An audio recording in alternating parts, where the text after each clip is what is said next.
Yes, guys, welcome back to the Irish Hotspur. Your boy David is back after covering the whole day yesterday. A long shift by me yesterday. Pre-match show, watch-along, and post-match show. And, of course, my post-match thoughts for all of you members as well. So hopefully you have enjoyed that. And also, if you haven't, check out the show that's coming every single Monday with myself and Shawnee. Uploaded first one today. Check it out. Give us your feedback. But also put your talking points on what you want us to discuss on future topics. Things you may want Sean to press me harder on, or things you want me to press Sean harder on, let us know in the comments below. But we are back here for the fan show this evening. Of course, the obvious people are going, where is Jacko? Well, look, Jacko is away on his annual family get-together, which I absolutely condone. I love the way families have something every single year away from the hustle and bustle that they can all get together despite everybody being grown up. So hopefully, Jack, you and your family enjoy that, my man. But we do have plenty of talking points to get to tonight, which I will do. I just want to welcome a few people into the stream first. Jazzy Jones is in here. Big up, Jazzy Jones. Good to see you, my man. Let me know your thoughts on yesterday's action, brother. Great to see you in here. We also have Dan Davenport says the board needs to sign a forward as soon as possible. Look, I'm definitely of that talk, my man, and we'll get into gift Orban for sure. Dark Sun G says, I love how our team looks united for once. No friction. Do you know what, Dark Sun G, I think that was the best thing we could take away from yesterday. Even Sonny decision to do the Spurs huddle near the away fans. I mean, the away fans absolutely loved it. If anyone's seen any of the fan footage from yesterday's game, they were buzzing with it, and he ended up singing Ange Postecoglou's name all night long.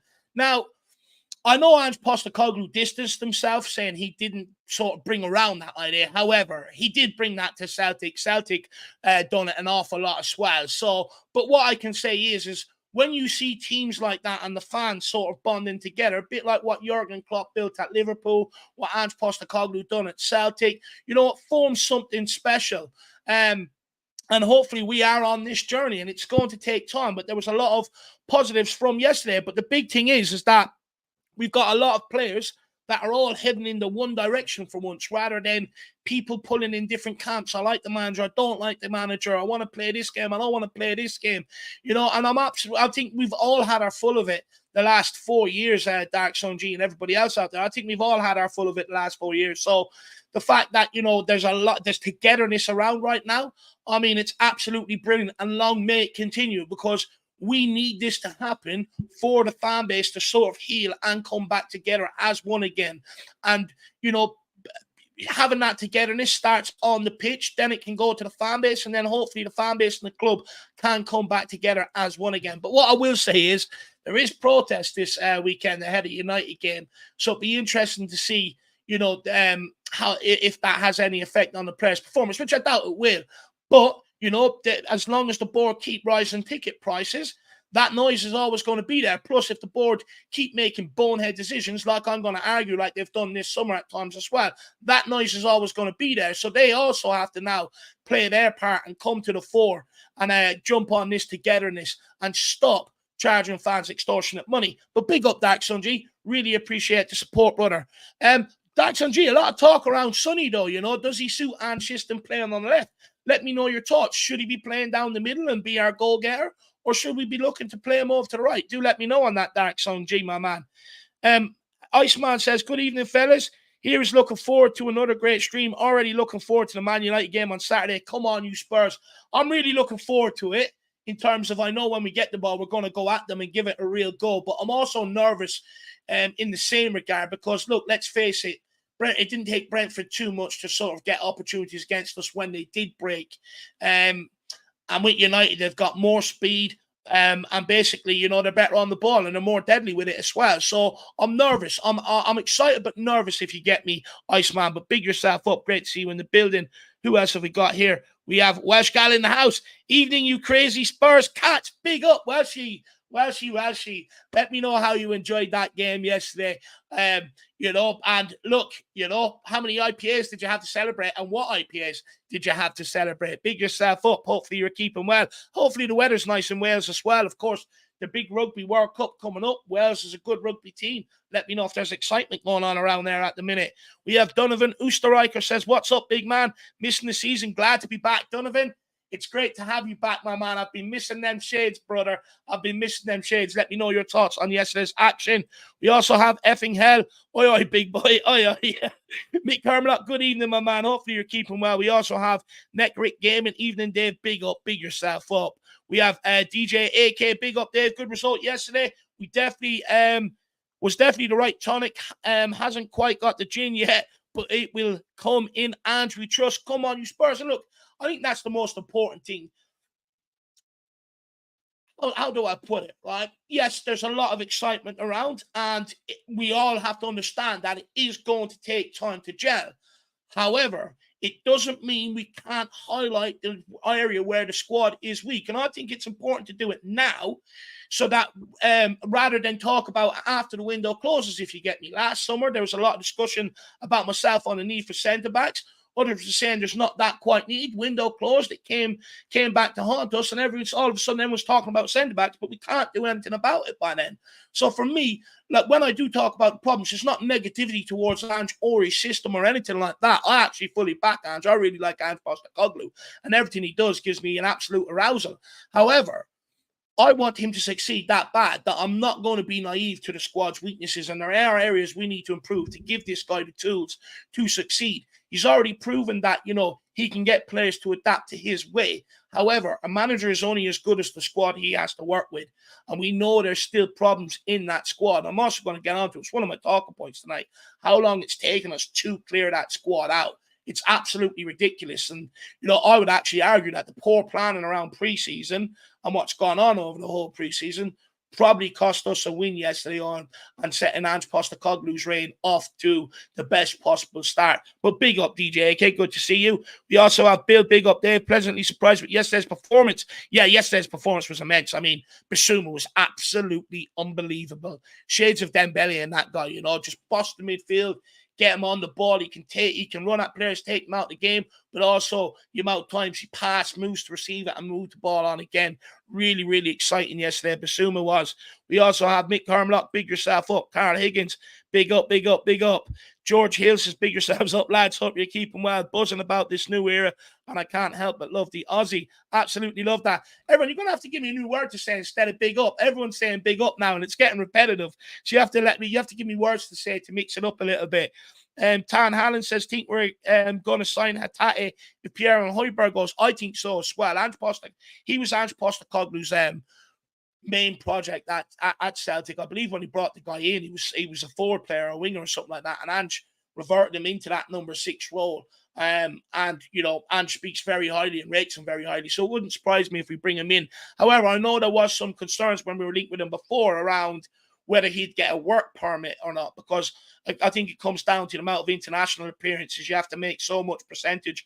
You have to have represented your country so much out of so many games to be able to get that work permit. I think he just falls just short.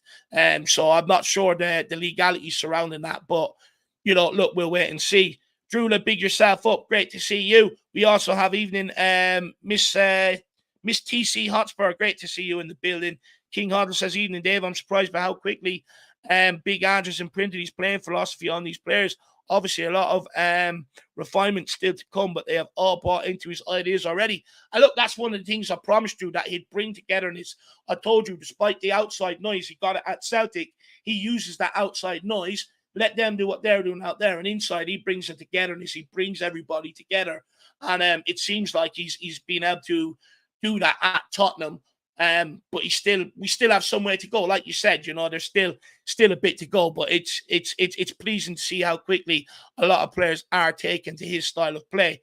Tequila 316 says, about to go and have dinner, but big up Dave and maybe Jack, or is Jacko too busy clapping? No, he's not. No, he's not too busy clapping. He's just away on a family holiday, my man, on the way. I wonder, do you have a shot of tequila to wash down your dinner, though? Let me know. Slow Jamrod, big up. Great to see you in the building. Hopefully you're keeping well. Let me know where you're from, Slow Jam. Let me know in the chat, buddy. Big up Zoe as well. Great to see you in the building. We also have United Spurs of America. Big up, Dave. And chat, come on, you Spurs. Absolutely love that. Big up, Jacob. It was also on the post-match fan show yesterday. If you haven't checked it out, and get over and check out United Spurs of America as well. Stephen Thomas says it's a bit harsh criticizing players this early in the season. More important to bet in the tactics and the style first. I get it to a certain degree, but the players that maybe come out with the criticism from yesterday's game are probably the same players that were coming out with criticism from last year. I get it. I get it. Like, there's still a long way to go, but the majority of players should have a grip of this tactic by now. Most players want to play this way. But, you know, we can't be naive to the weaknesses because it's only going to come back and haunt us. You know, now is the time to make the noise, to demand what we need in the door rather than when the window's closed. Because chances are it ain't going to change. Many people thought Ndombele would change. That situation hasn't changed whatsoever. And we're here 3 weeks out from the window. Player that we should have got gone earlier in the window is still sitting here. You know, we can't be naive to the problems that we do have. We have to face them head on. But I do get what you're saying, though, Stephen. Like, as in going in really harsh on them, I get you. I do get that. Paddy Higgins, big up. Great to see you in the building. Hope you're keeping well. Where else are we? Make sure we're getting everyone. Andrew Seymour, great to see you. We also have Sherman. Howdy, chicas and chicas. Big yourself up. Big up, Nick. Hopefully you're keeping well, my man. Good to see you. Good to see you. Let me know, around the huddle in front of the away fans, the travelling fans yesterday, Nick. You know, it was an absolutely genius play, I think. You know, definitely get a lot of fans on side, especially the match day going fans, the lucky fans. You know, they definitely get them on side, which would be huge for Ange Postecoglou because it means if stuff does go wrong, he will get a bit of grace, which is absolutely brilliant. Tottenham forever, big up Rhino. He says, won't be able to come on till I get my membership. And there's no, look, don't worry about that, my man. Email me. Look, I won't be able to sort out the link today because I've got so much going on without Jacko here, but I'll sort you out for next week. No worries at all. Rhino, big yourself up, my man. Nathan Rowland says, evening, Dave. Hope you're well. Would you bring in Tapsoba? Look, I'd love to bring in Tapsoba. However, I don't think that's the route the club's going to go down. It's going to cost more than what Mickey van de Ven cost to bring him in here. And with us at a spend of about 193 million, including the Poro money that had to be paid and the Kulusevski money. Now, I know there's arguments. We're only paying 5 million over like 6 or 7 years. So that might bring it down. I'm calculating the whole 30 million as a whole. But, you know, Ange Postecoglou said it himself after the game yesterday. We've got to get rid of players, and that's what we're struggling to do. You know, we have to get, Ange Postecoglou said it, get rid of the players and plug the holes, but we're struggling to whittle that squad down, and that's something I want to speak about with people tonight because it is hindering us. Fox on the Hill Prince says, big up Jorcel, Dave, more energy than Basuma's performance. I wish I did, to be honest with you, mate. I wish I did. Jake Eden says, big wave, Dave. We dominated yesterday, just like the cutting edge. Yeah, look, that was it. But look, this is my fear about letting someone like Harry Kane go, that you do need that clinical finisher in there. Richarlison had a couple of chances yesterday. I thought he could have done a bit better with them.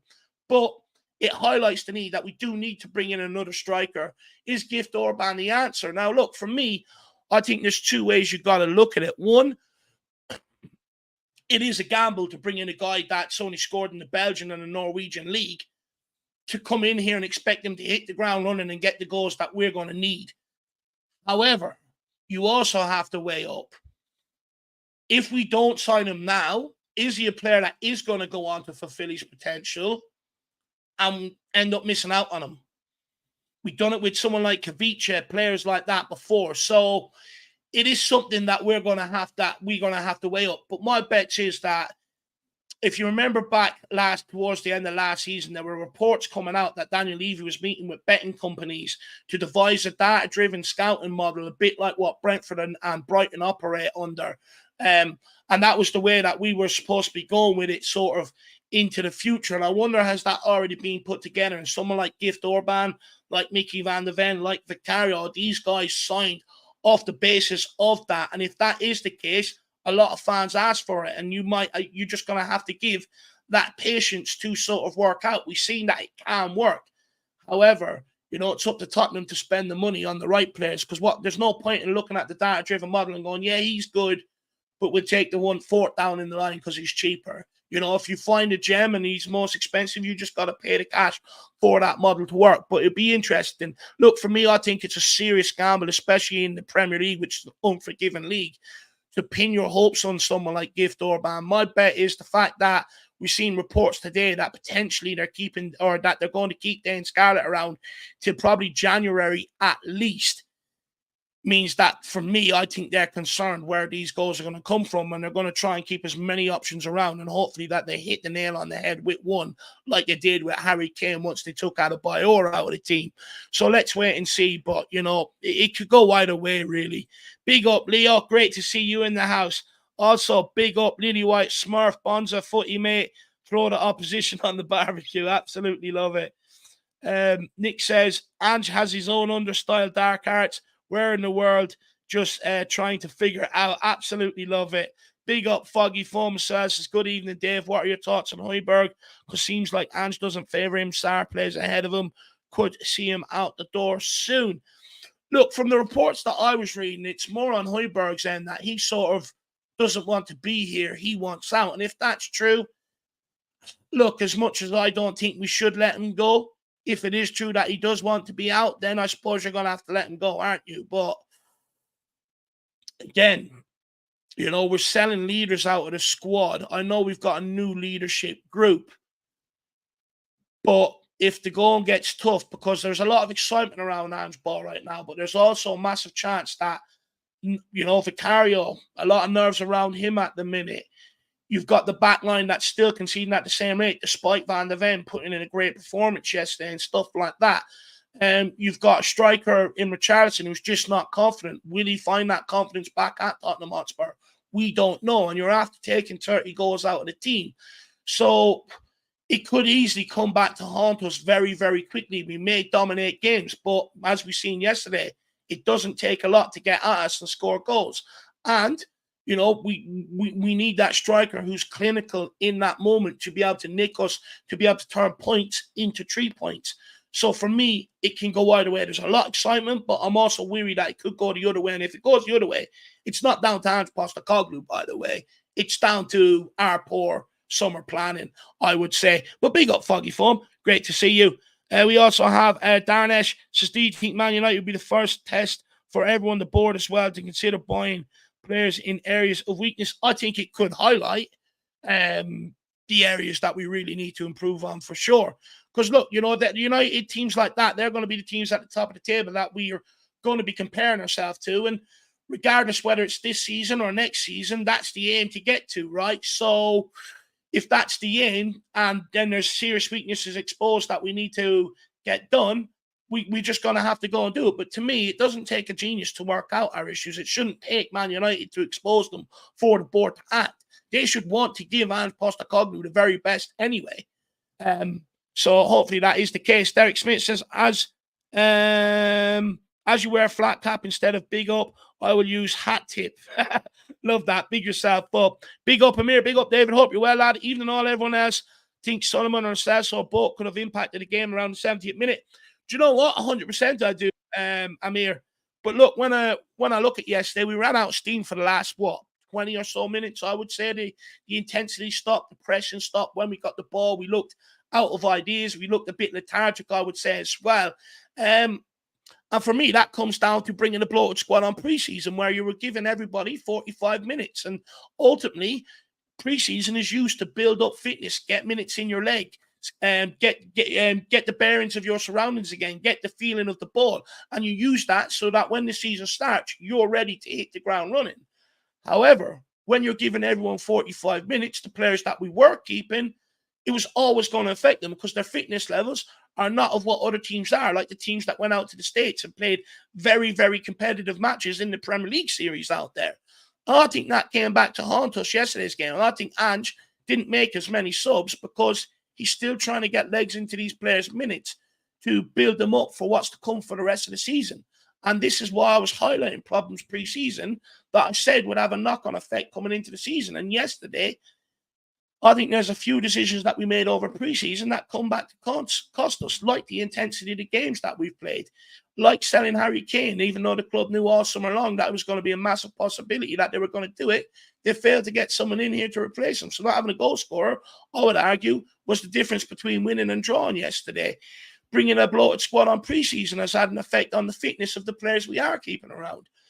You know, not getting players out earlier in the window so that we can get players in, I think cost us one of the goals against Brentford yesterday.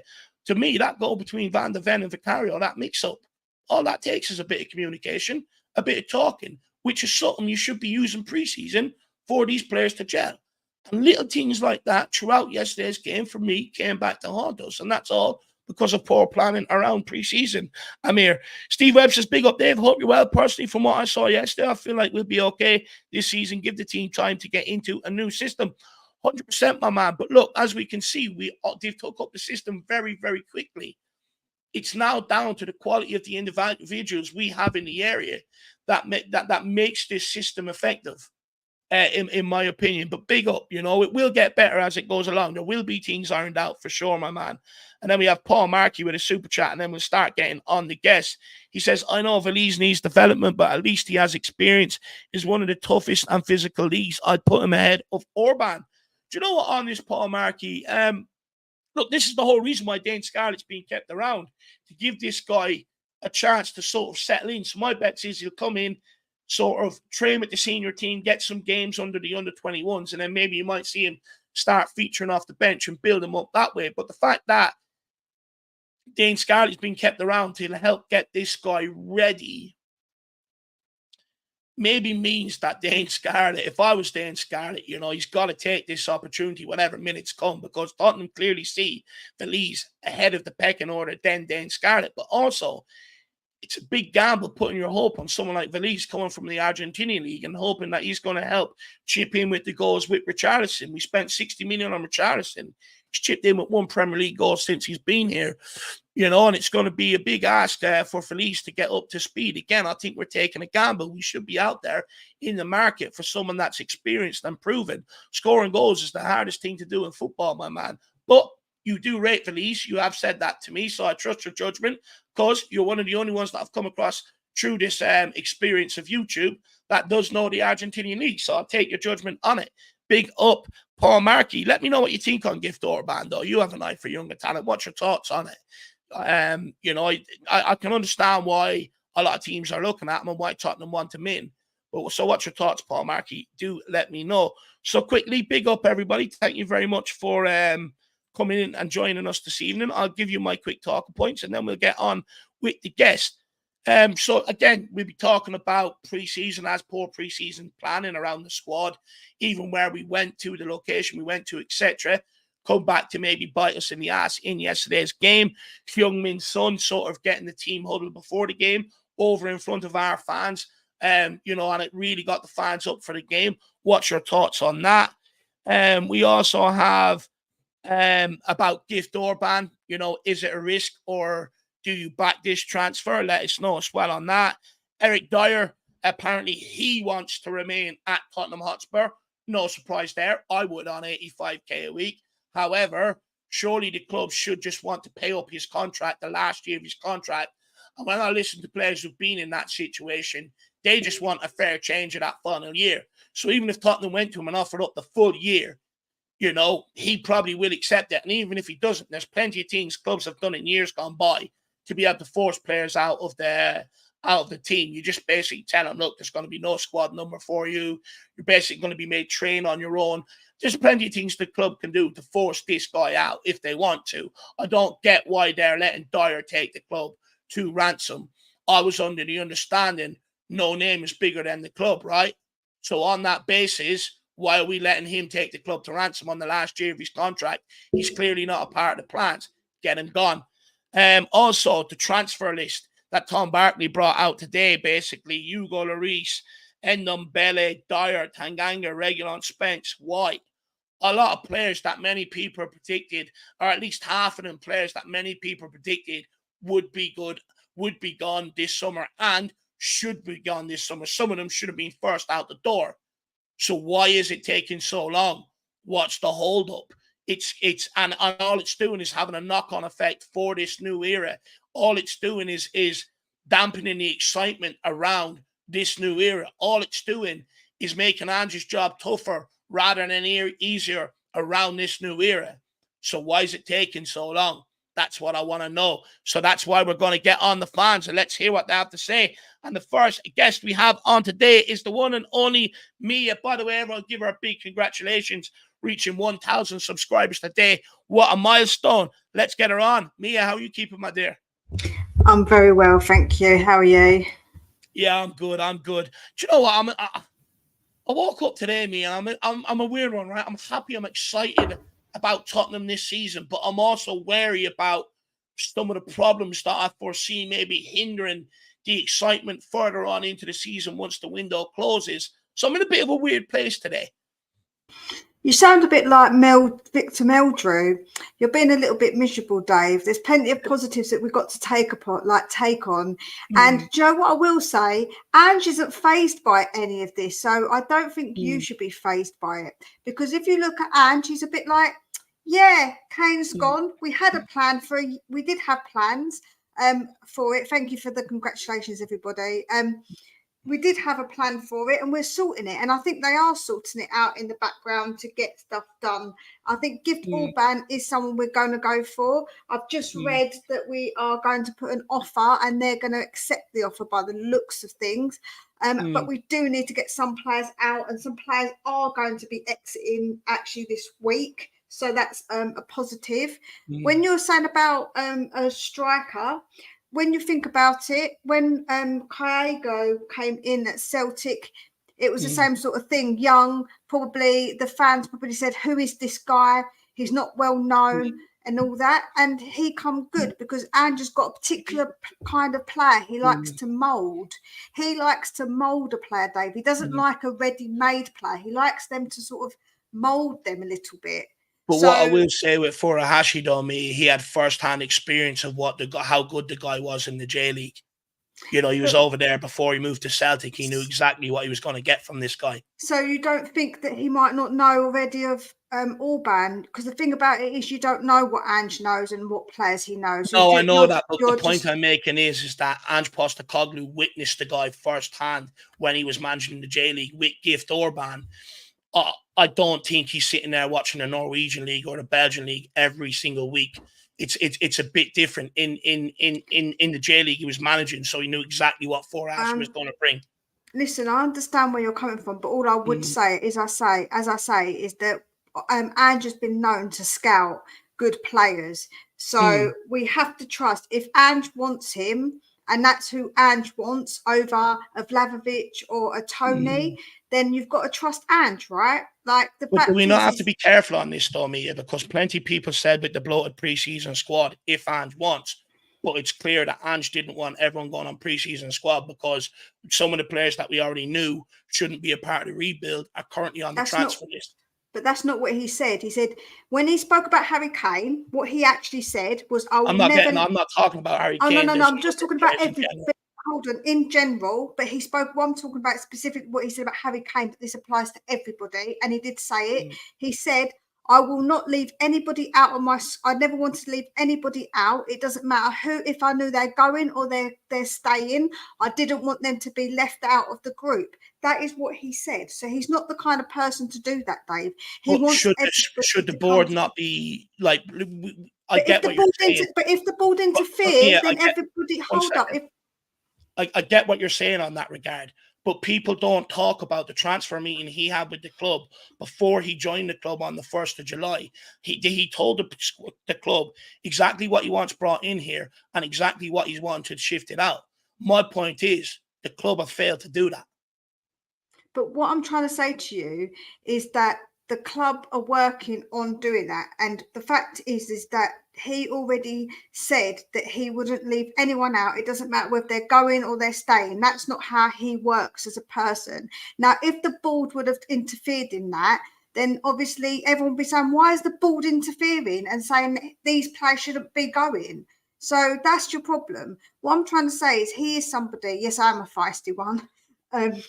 What I'm trying to say is that you've got to understand if Ange wants these players, the players that he wants, so far he said he's got the player he wants. So if we've got to trust him and he wants a less experienced player, one that he can mould, then we've got to trust him. When Kane come first through the ranks and we had Poch didn't do very well for a while, up until about December time, and then he kicked on and he saved Poch's job basically. So we can't just like assume that anybody would get in, because we're not going to get another one to replace Harry Kane. That's the thing, because he is irreplaceable. Right?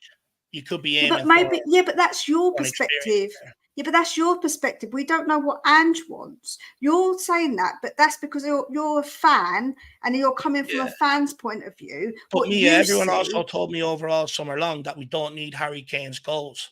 Well, if we had Harry No, Kane, we didn't say we would have didn't won need that Harry game. Kane. We didn't say we didn't need Harry Kane's goals. We're Everyone saying said that it. we can. Not everyone said it. Don't talk about Most people everybody said it. else. Let's not No. backtrack. Most Hold up a people did sec. say it. If we're going to discuss me and you, we'll discuss what I say and what you say. I don't care what other people say because that's not my opinion. You can't judge me on somebody else's opinion because that's wrong. And Okay, well, I'm pretty sure you said to me then that we don't I need didn't Harry say. Kane's goals. Goals No, will I come didn't from say we everywhere in didn't the team. need. I didn't say we didn't need them. I said that we are going to be able to get somebody in, and as a whole, people are going to start scoring more goals just naturally because of the way we're going to play. We're going to get more goals from other players more than what we're doing. Like with just one player, we're going to have several players are going to do that because that's like how he likes to have a striker. Yeah, of course. But to be honest, he will have somebody like that, and he does want to have someone like that because that's why he wants to get a gift Orban. He said we're not going to get another number 9, so even he said it himself. So you've got to understand and listen to what he says. It's not about what you want, what I want. It's about but what's there's a best for contradictory in Ange, what he what he says, though. wants. There's a contradictory in what he says. He says he doesn't want a number 9, but he said we can't go on. There's a succession plan. We can't sit here and pretend Ange Postecoglou doesn't want a striker going into the season. A succession plan doesn't mean necessarily a like for Kane. A succession plan is a plan to precede the person that just left. Yeah, no, I get that. Look, just for me, I think with me, I just think going into the season, sort of relying on an inexperienced player sort of to come good, I think is a massive, massive gamble. Me personally, I'd rather someone that's Premier League proven that can score us the goals, especially with the rate we concede the goals. And that's what my major concern is. We have to understand that we took 30 goals out of this football team and we're still conceding goals at the same rate. It's happened all preseason and it happened yesterday, even though it didn't, even though we dominated large parts of the game. So we do need someone that's going to bag us goals. And in the Premier League, it is usually the experienced players that can get you them goals that make the difference at the end of the season. So who scores the goals at Brighton? Is it experienced players? No. The fact is that when you're talking about experienced players, Premier League proven, Brighton scout their players and get fantastic players that they've just sold players for crazy money when they don't pay that much for them. So not everybody's going to be able to get proven players in, Dave, and the rest of the league, they don't always do that. So if we've got a gem in Gift Orban, I feel like he is somebody that we should really consider to be someone, a good prospect, a good person to come in to help with the team and to help with the goals, if that's who he wants. If that's who he wants, I'm happy for that, because I feel like, to me, he knows what he wants. It's not about, like I say, I can have an opinion, you can have an opinion, but at the end of the day, it's about what Ange sees is the best option. On the Brighton point, I'm not trying to be Brighton. I'm trying to be up close to the top of the league. And most of the clubs around the top of the league have goal scorers. And that's the difference between where Brighton are, where we are, and where we want to be, is having goal scorers. And, for me, I think not having that goal scorers, trying to rely on Richarlison and maybe a young lad to come good, I just think is a huge risk. And I think come the end of the season, it will show if we don't go and get that player. But look, was you saying the same about Harry Kane when he was playing when Poch come in? He was still young. Was you saying the same thing? That's not like, you're disingenuous with your comments when you know you Harry can't expect Kane. everyone to come through and do what Harry Kane done. But Harry what I'm Kane trying is to, once in a lifetime player. But we didn't know that at the time, right? We didn't know that. But you have we to didn't give know a that player at the time. So that's the one took a point. gamble, but it doesn't mean lightning strikes twice. But it doesn't mean that it won't. If you've got Gift Orban and we know he's a very talented player, it doesn't mean that he can't come good. He's not going to be Harry Kane. I'm not trying to suggest that for one moment. But what I'm trying to suggest is that Poch took that risk. Ange might be happy to take that risk. That's the thing. And if he is happy to take that risk, I think that that's something that we've got to be like, okay, Ange knows. He's obviously got very good abilities with his scouting. He's known to scout very good players. So we're going to have to think that he knows what he's talking about. And as far as the defence goes, this is the first time that Van der Ven's played. Romero went off because he had a hand injury. So we've got to give them time as well to gel, to become bonded. We can't expect it to all happen in one go. It isn't going to, it's not going to be like that. It's going to take a little bit of time, you know. That's what's going to happen. I get it. I get it. I get it's going to take time, and I get the more time we give it, the more it's going to improve. But you know, if we don't add strength and depth to the team when we get injuries and stuff like that, it's going to come back and haunt us. And for me, I get we can't get it all done in one window, but to not have that defence properly organised and stockpiled is a failure on this football club. They knew coming into this summer transfer window, it was one of the first positions that they needed to do, and they failed to do it. So I don't give them any slight leeway on the back line whatsoever. Van der Ven, I get that transfers for whatever reasons can take different amounts of time, but we should have done our very utmost best to have a striker in pre-season, a centre-back coming in here in pre-season so that could gel. And this is what my whole point was pre-season when people told me, Dave, to relax. I told people not having it done means you're going to use the first few Premier League games to iron out the kinks, and it's going to cost you points. And my point is that the whole thing around pre-season, which I've highlighted all along, my fears came back to haunt me yesterday, and I was correct on them. The fitness-wise, I don't know about you. What do you think the fitness came back to haunt us? What happened the last 20 minutes of that game here? Because I think, in my personal opinion, I think the team sort of, the relentlessness of the press dropped off. I was actually expecting more substitutions as well, and it didn't happen. But then I can also understand why your fans wanted to keep a lot of the guys out there for fitness. But why do you think maybe we tailed off for the last 20 minutes of that game? Don't forget, we had one less game when we did pre-season. So obviously that's going to be something. So I think that's a big loss when you think about those 90 minutes in the players' legs, whether it's 45 different players or what. So I think as well, don't forget, for those last 20 minutes, they literally parked the bus. That's how we used to play when we used to play against Conte. They didn't want to lose the game. So actually, they brought on a defender. They didn't bring on a striker to win them the game. They brought on a defender. So they just literally parked the bus, Dave. I don't think it was, I think it was partly down to us, but I do think they just literally parked the bus. So there was not really a lot we could try. Well, we tried, but it just dropped off because they were literally, putting everyone behind the ball. You saw a couple of times they kicked it away and there was nobody from their team up the pitch. There was nobody there because they just was in our half. So I feel like there's not, sometimes you've got to understand it's also the way that they play that obviously hinders. When you play a game of football like we did with Barcelona, a team that wants to play football, it's going to be a lot different. Their record at home is very, very good. I don't think they've been beaten since November last year. I think was the last time they would be. They have a very good record against big six teams at their ground. Exactly. So with all those factors, Dave, was it really that much of a disaster? Probably not. No, look, I don't think it was a disaster at all. Like I said earlier on, I think there's a lot of positives to take away from that game. However, I do think poor planning around pre-season and not being proactive enough, which I've campaigned for all summer long, I think came back and sort of, I think if we would have done better over the pre-season and in terms of squad planning and stuff like that, I think we would have won yesterday's game. And I think, a lot of people would be sitting here with, a lot more optimism than maybe what some are today. And for me, like I said, I take a lot of positives, but I also see problems that I think will come back to cost us. But I want to ask you on the forward line, because look, Van der Ven, I think, had a brilliant debut. Dozier, I think, was brilliant. I think them two are going to be immense down that left-hand side.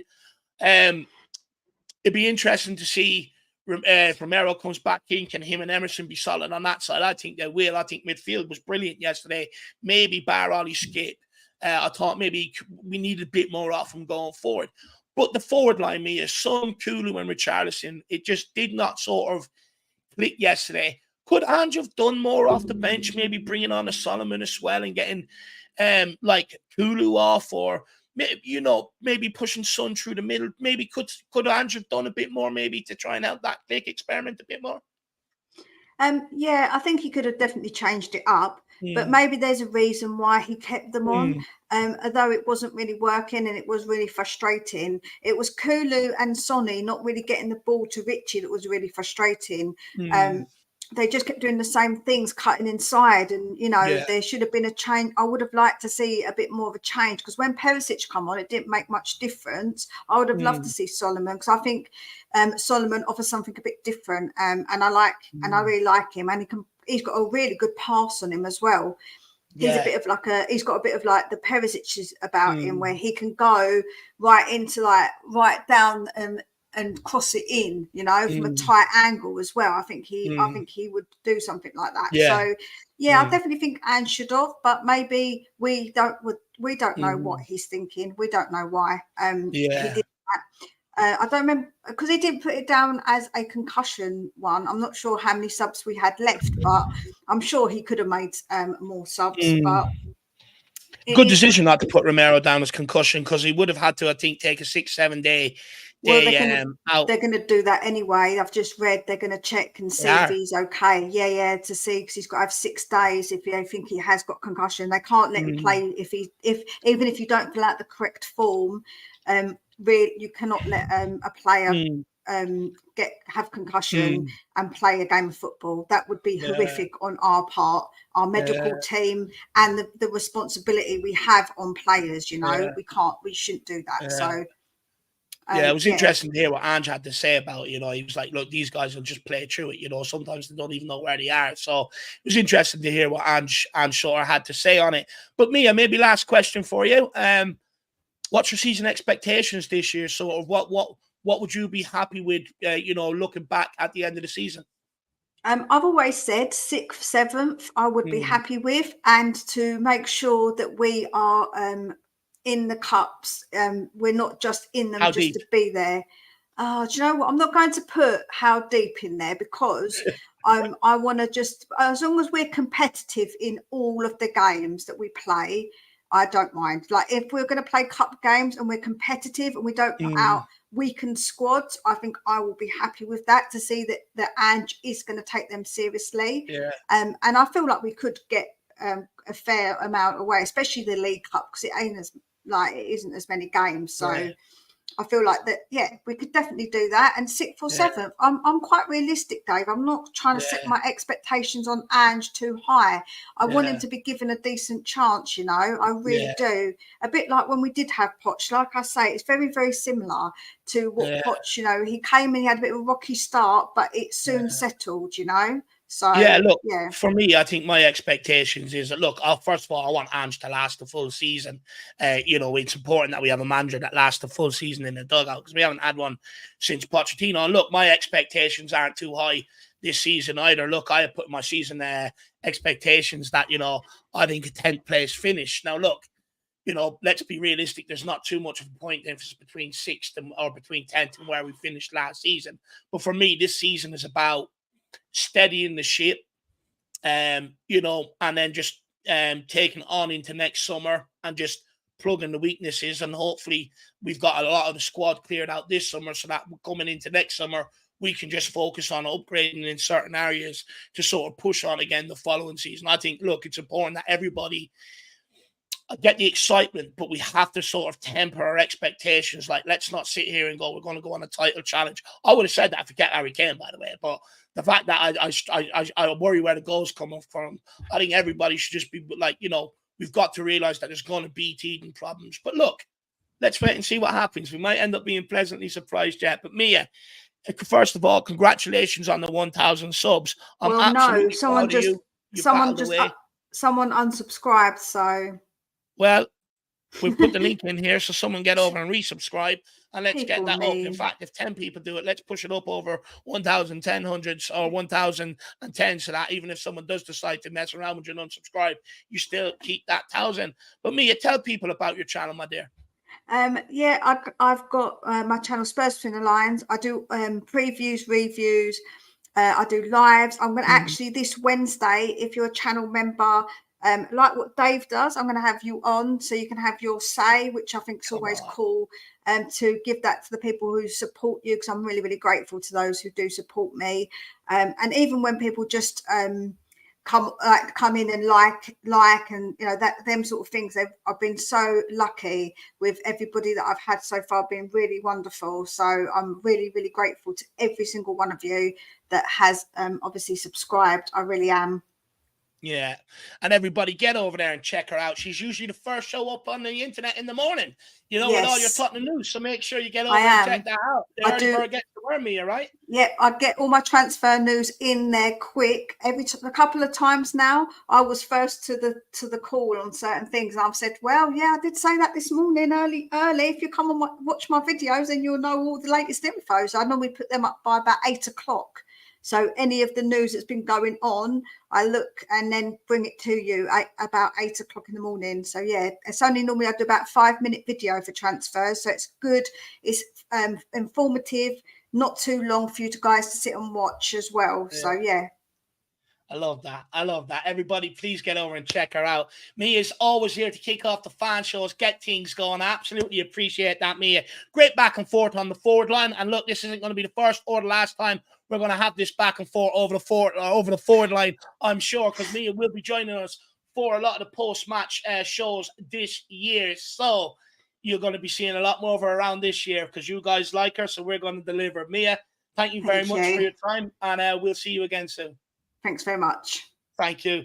Bye-bye. Everybody, please do get over and subscribe to Mia's channel. She's absolutely brilliant. The fact that she just comes on, gives her opinion, and that's all you can ever ask for. That's all you ever want. And plus, we get on a lot behind the scenes, speak a lot behind the scenes. Really, really nice person. So if you want to support us, make sure you also share that support to the great people who come on and help make this channel what it is. So please get over there and check that out. Her chat link is in the chat, and I'm going to put it in there one more time for you guys. So there you are. Get over and check that out.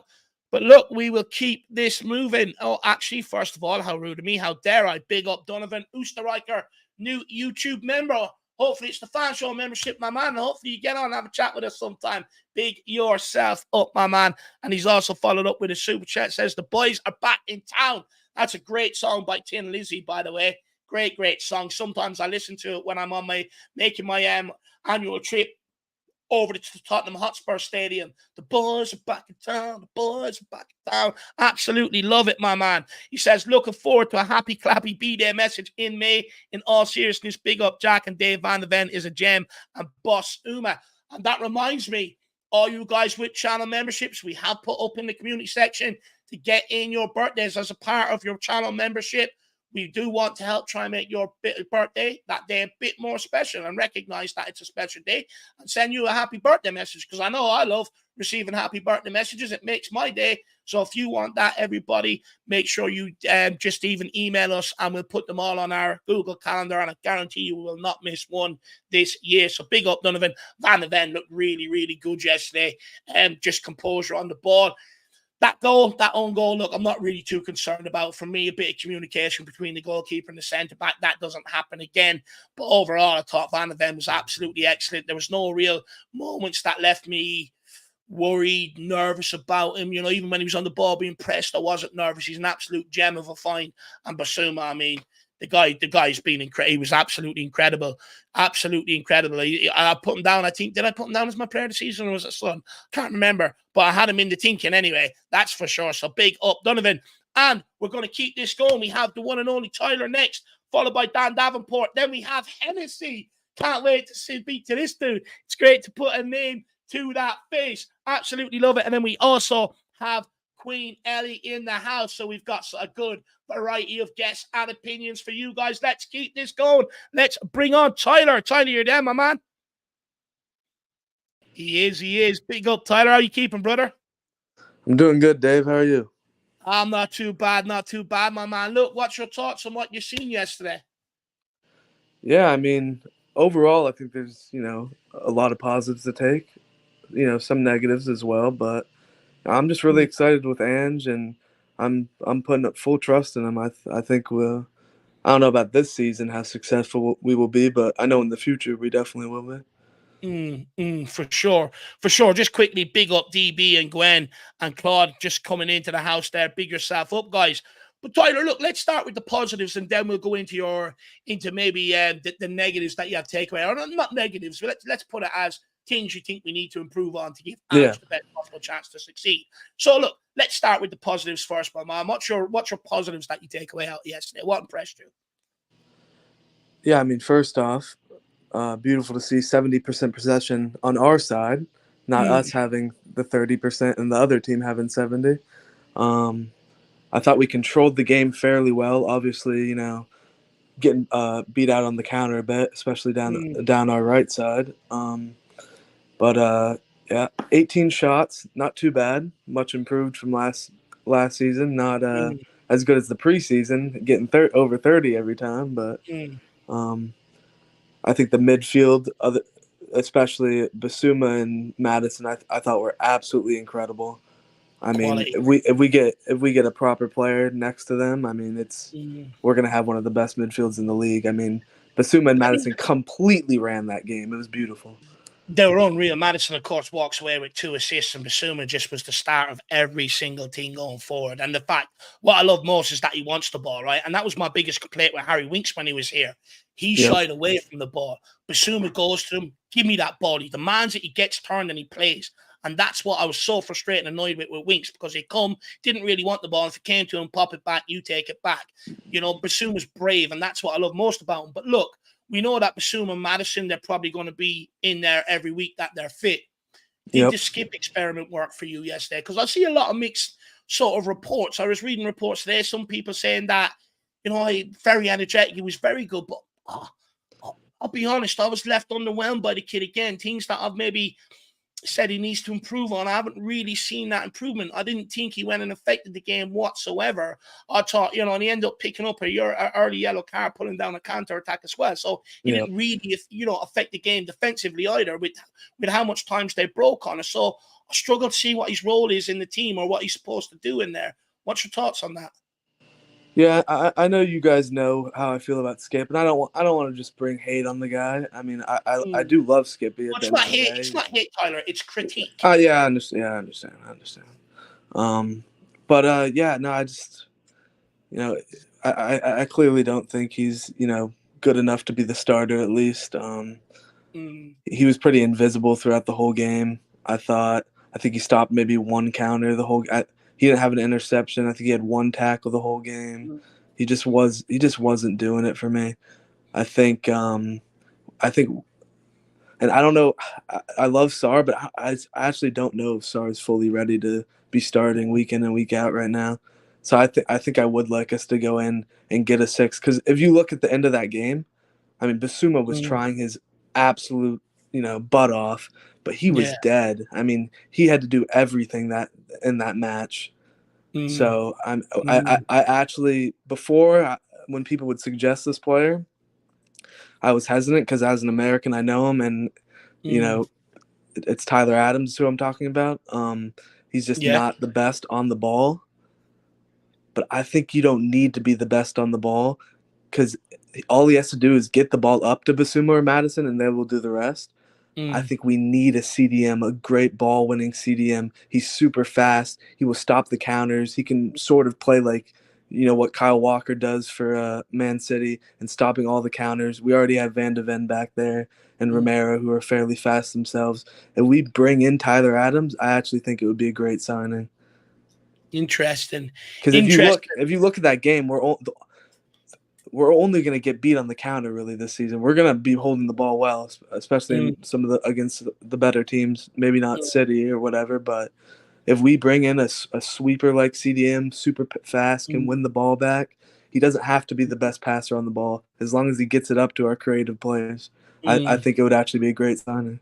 Yeah, look, it all depends what Postecoglou demands of them. Yesterday, I thought it was more of a 4-2-3-1 than an actual 4-3-3. I thought, Basuma and Ollie Skip were maybe there to protect the break, but it didn't really happen like that. And look, for me, I think if we are going forward at the 4-3-3, he needs to look at someone else. Look, I think ultimately we're all waiting for Ben to get back, even and I think he walked straight in that team. But for now, he has to find a solution to that problem because, you know, even if Ollie Skip came to the fore more going forward, who knows? We might have ended up nicking that game. But look, you know, we'll wait and see what happens there.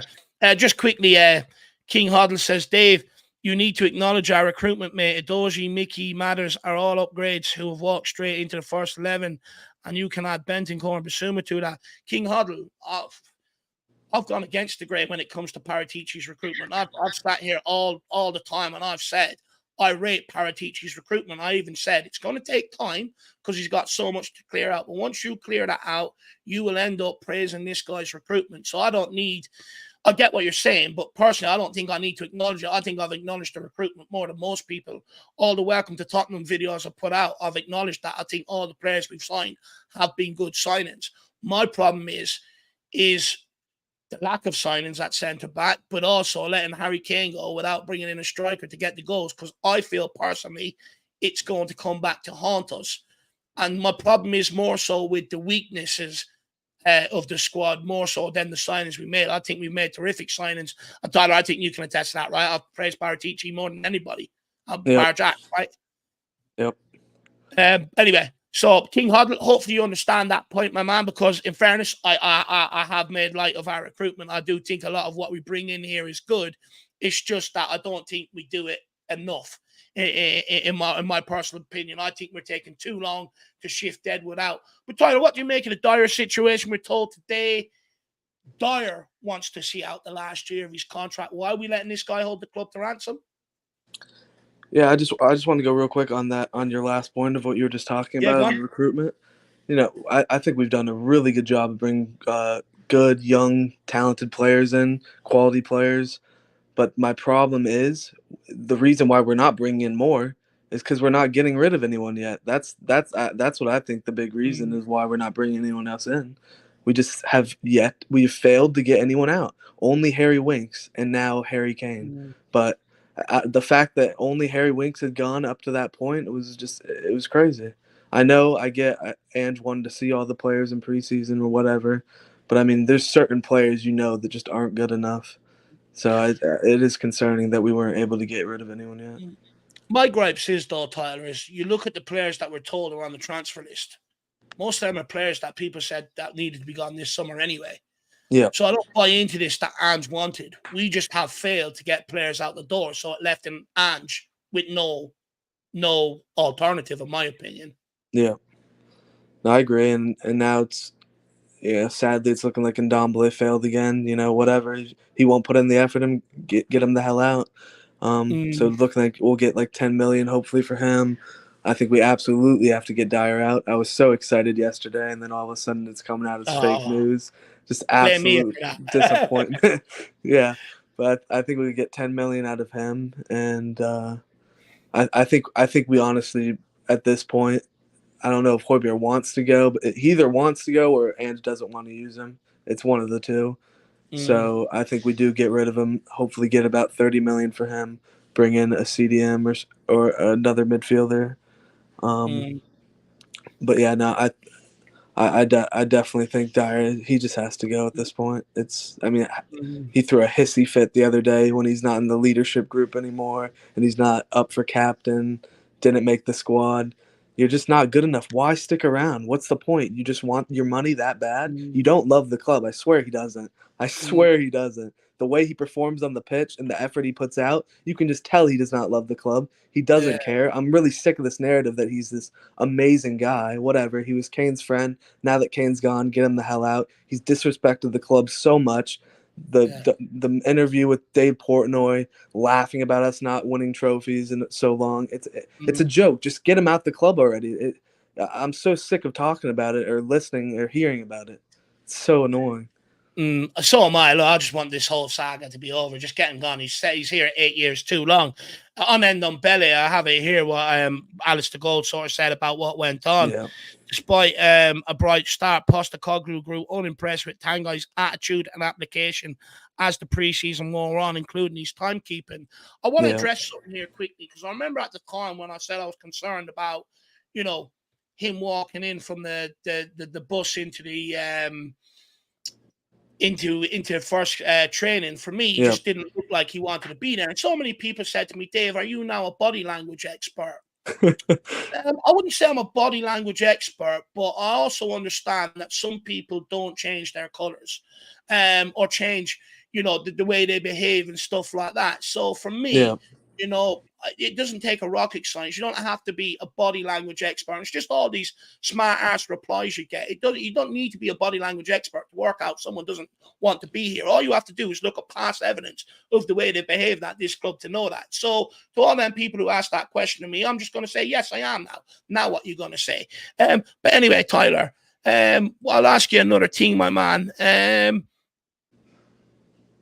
I got loads of different talking points because I don't want to keep bringing up the same thing with all the guests. But look, we'll ask you on the striker thing. Look, for me, I'm not 100% sold on Gift Orban. I think it's a risk. However, I feel like a lot of the signings we've brought in are off this new sort of data-driven scouting model that they were talking about putting together at the end of last season. And at some point, you're going to have to trust in it, right? But I mean, where do you stand on it overall? Would you like to see the club show a bit more ambition in that regard, or are you happy with the club to go after, what seems to be one of the youngest, hottest prospects around in that area? Yeah, for me, the guy I want to bring in is Ivan Toney, but obviously that can't happen right now, or at least he can't play. I don't even know if you could go in for him right now, but I think Orban has a lot of talent.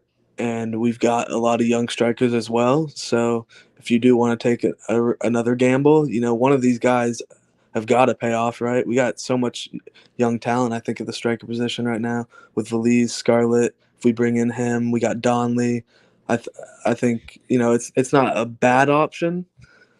But at the same time, is he going to come into the league and be, much better than what Richarlison is right now or what Valise can offer straight away?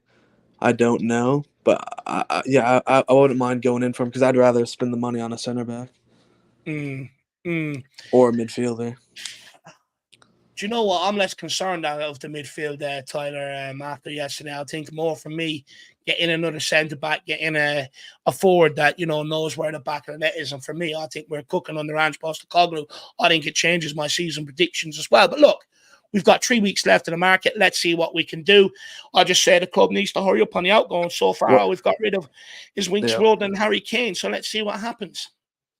Who do you think we should bring in at striker? What do you think we should, what?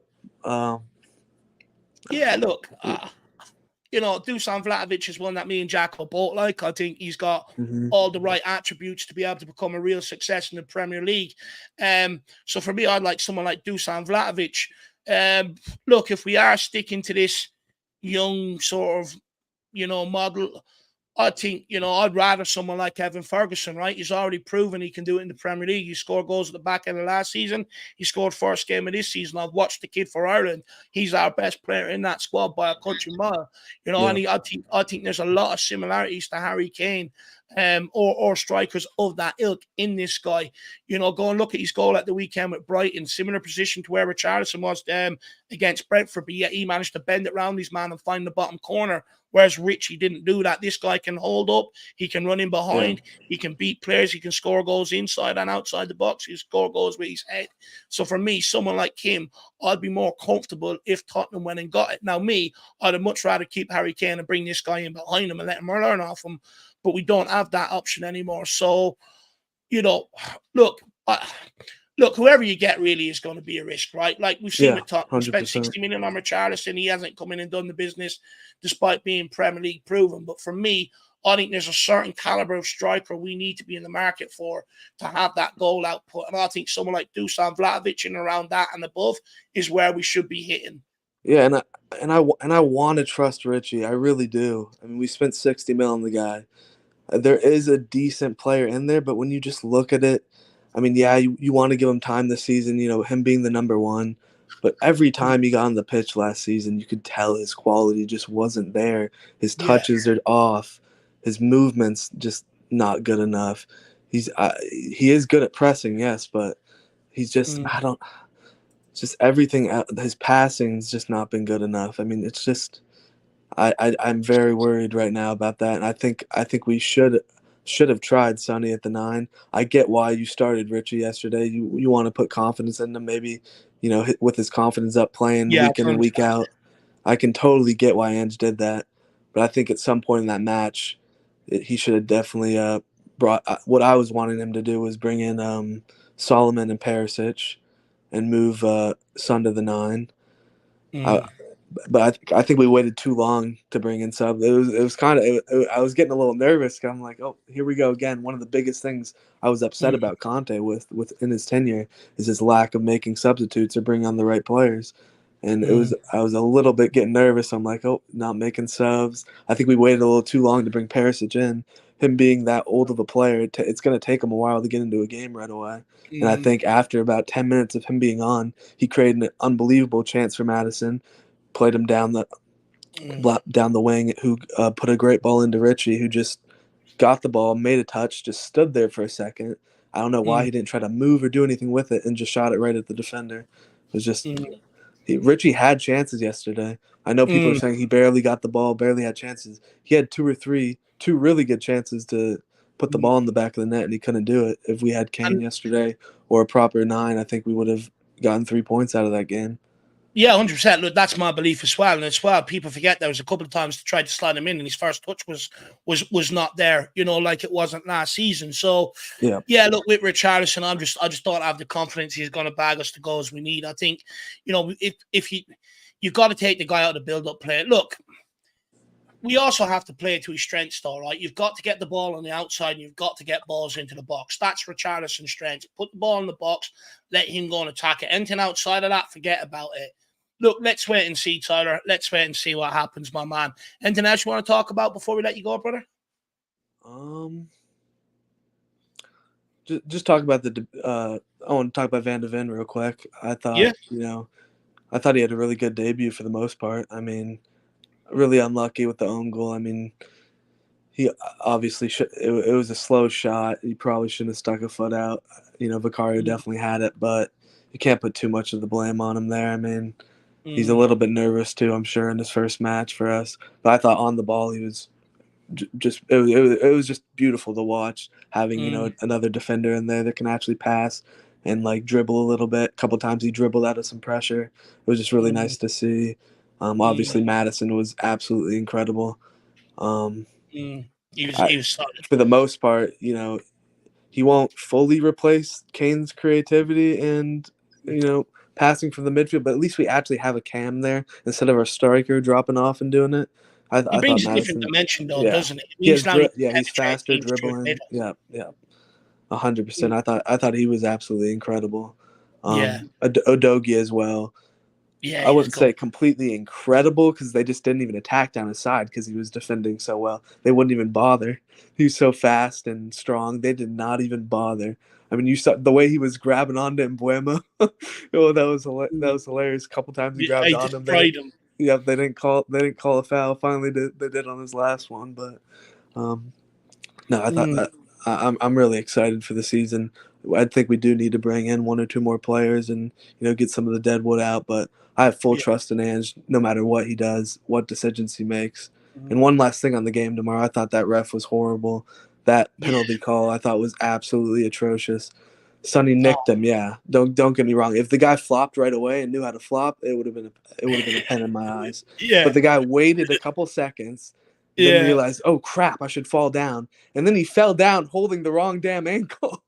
Yeah, I mean, it's embarrassing. It was so like a comedy sketch. And then that Sanchez yellow card, which was never a yellow card. I mean, I don't know. It was a bit of a shit. I don't like to blame the ref. Obviously, it's not like 100% we would have won that game without that call. But that call happens, we lose momentum, and they score again right after that. So who knows what would have happened? Yeah, well, look, Look, the referee was shocking in my opinion. When I see them all there with their brand new haircuts, the fringe and gel done for the cameras, that's something people used to accuse of the players. Now you're seeing referees and officials do it. It's absolutely embarrassing. And look, he got a lot of calls wrong yesterday. I thought, we keep bringing in these experts. We bring in VAR. We do absolutely everything to help these guys, and they just still can't get decisions right. I mean, I'd much rather just go back to the old way, just let the guy in the middle. At least you can accept human error to a certain degree. But what I can't accept is wrong decisions with VAR. And I feel like over last season, there was a couple of times handballs weren't given for Tottenham, but they were given against us. I just feel that for me, I think it's too inconsistent. I don't think it's filling the purpose of what it was brought in here for. Yep. And I think it should be gone. It slows down it slows down the game. I mean, our Romero goal. What were they look at? How long are they going to look? He was clearly onside. They stopped the game for like another 2-3 minutes. Yeah. I mean, it's ridiculous. Every reason not to give it. That's the way I feel when VAR are looking at Tottenham's goals. Because when I look at other games, I don't see decisions taking that long to come about. But when Tottenham score, it seems like I have time to fucking get my microwave popcorn in, take it out and eat it. It's an absolute joke. Absolute joke. But look, Tyler, lots of positives from yesterday. I actually with you. I think sadly for me, I just think we're a couple of signs away. I think we're a really good striker, a number 9 away, and another centre back. Potentially, if people want another centre midfielder, maybe to have a really good crack at this season. But I do fear we might not get it to the level that maybe we need, and it's going to be more potential than anything. And potential takes a while to fill, which means you're delaying how quickly you can get this process up and running. But look, we'll wait and see what happens. I'm definitely excited. It's glad to see the excitement's back on your face, my man. And thank you for your time this evening. We'll speak again soon, buddy. Yeah, thanks, Lon. I just want to say we just have to have a lot of patience this year. Don't have too high of expectations. I think, no matter what, it's going to be positive, us, playing attacking football. And I have full trust in Ange, and I think everyone else should as well. For sure. And look, I think a lot of people are behind Ange, which is good, and it's important. It's important because it means even if things do go wrong, you'll get a bit more leeway than maybe what other managers have done in the past. But Tyler, big yourself up, my man. I really appreciate your time, and go and enjoy some tennis. Yep. Thanks a lot, Dave. You all have a great one. Same to you, my man. See you, my man. Bye-bye. Bye-bye. Everyone, big up Tyler in the chat. Absolutely really nice lad. Really enjoyed talking to him. Some really good takes there as well from Tyler. So please give him the love in the chat. Now, where's me out, pal King Huddle? Just quickly, he says, comment was removed. I just want to clarify. The comment wasn't removed. Here it is, the same comment that you made earlier. So it wasn't removed, my man. I just want to clarify that. He says, that's fair enough. You have always praised Paratici. So I do recognize our recruitment. Exactly. He says, on Kane, he wanted out and say so himself. In all these interviews, he is a happy man and he had to wait till the crowds coughed up the money. Understand that. But people also said at the time, well, look at PSG, what they're doing with Mbappe. Turns out Mbappe might be signing a new contract. So, look, my opinion still stands. Even if you were going to let go of Harry Kane, you're going to miss the goals that he brings to this team. And it was evident yesterday, we missed that number 9 up in the forward area. For me, the only reason why I'm highlighting it is because I don't want to be sitting here all season moaning about not having that striker. Oh, I hope I'm wrong. By the way, I hope I'm wrong. I hope I'm proven wrong. Just, I feel we might miss the goals. That's all. That's all. But look, let's move on. Who have we got next? We've got Dan the Man, and then we have Hennessy, and then we have Ellie, then Daniel Larson. So let's get on. Dan, let's hear what he has to say. Big up, Dan. How are you keeping, my man? I'm fine, thank you. Are you keeping well? Did you watch the game yesterday? I did watch the game. A friend of mine came over to watch the game because. What was your thoughts on Ange Postecoglou's revolution? He needs time.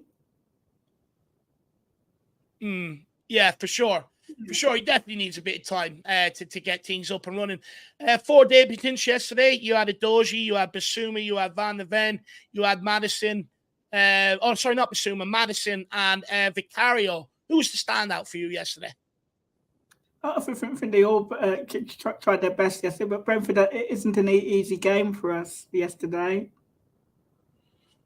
Yeah, I thought so too, my man. I thought so too. Look, when you've seen yesterday and how it panned out, maybe our best 11 in action, What areas do you think we still need to improve on? We've got 3 weeks left in the window. We need to sign a striker. Are you excited by someone like Gift Orban? I think he's too inexperienced. We need someone who can hit the ground running. Yeah. Look, that. I'm of the same opinion. Look, I'm not against these young guys coming in, and hopefully they do hit the ground running. I'm just more concerned because the Premier League doesn't stop for nobody. It's absolutely unforgiving.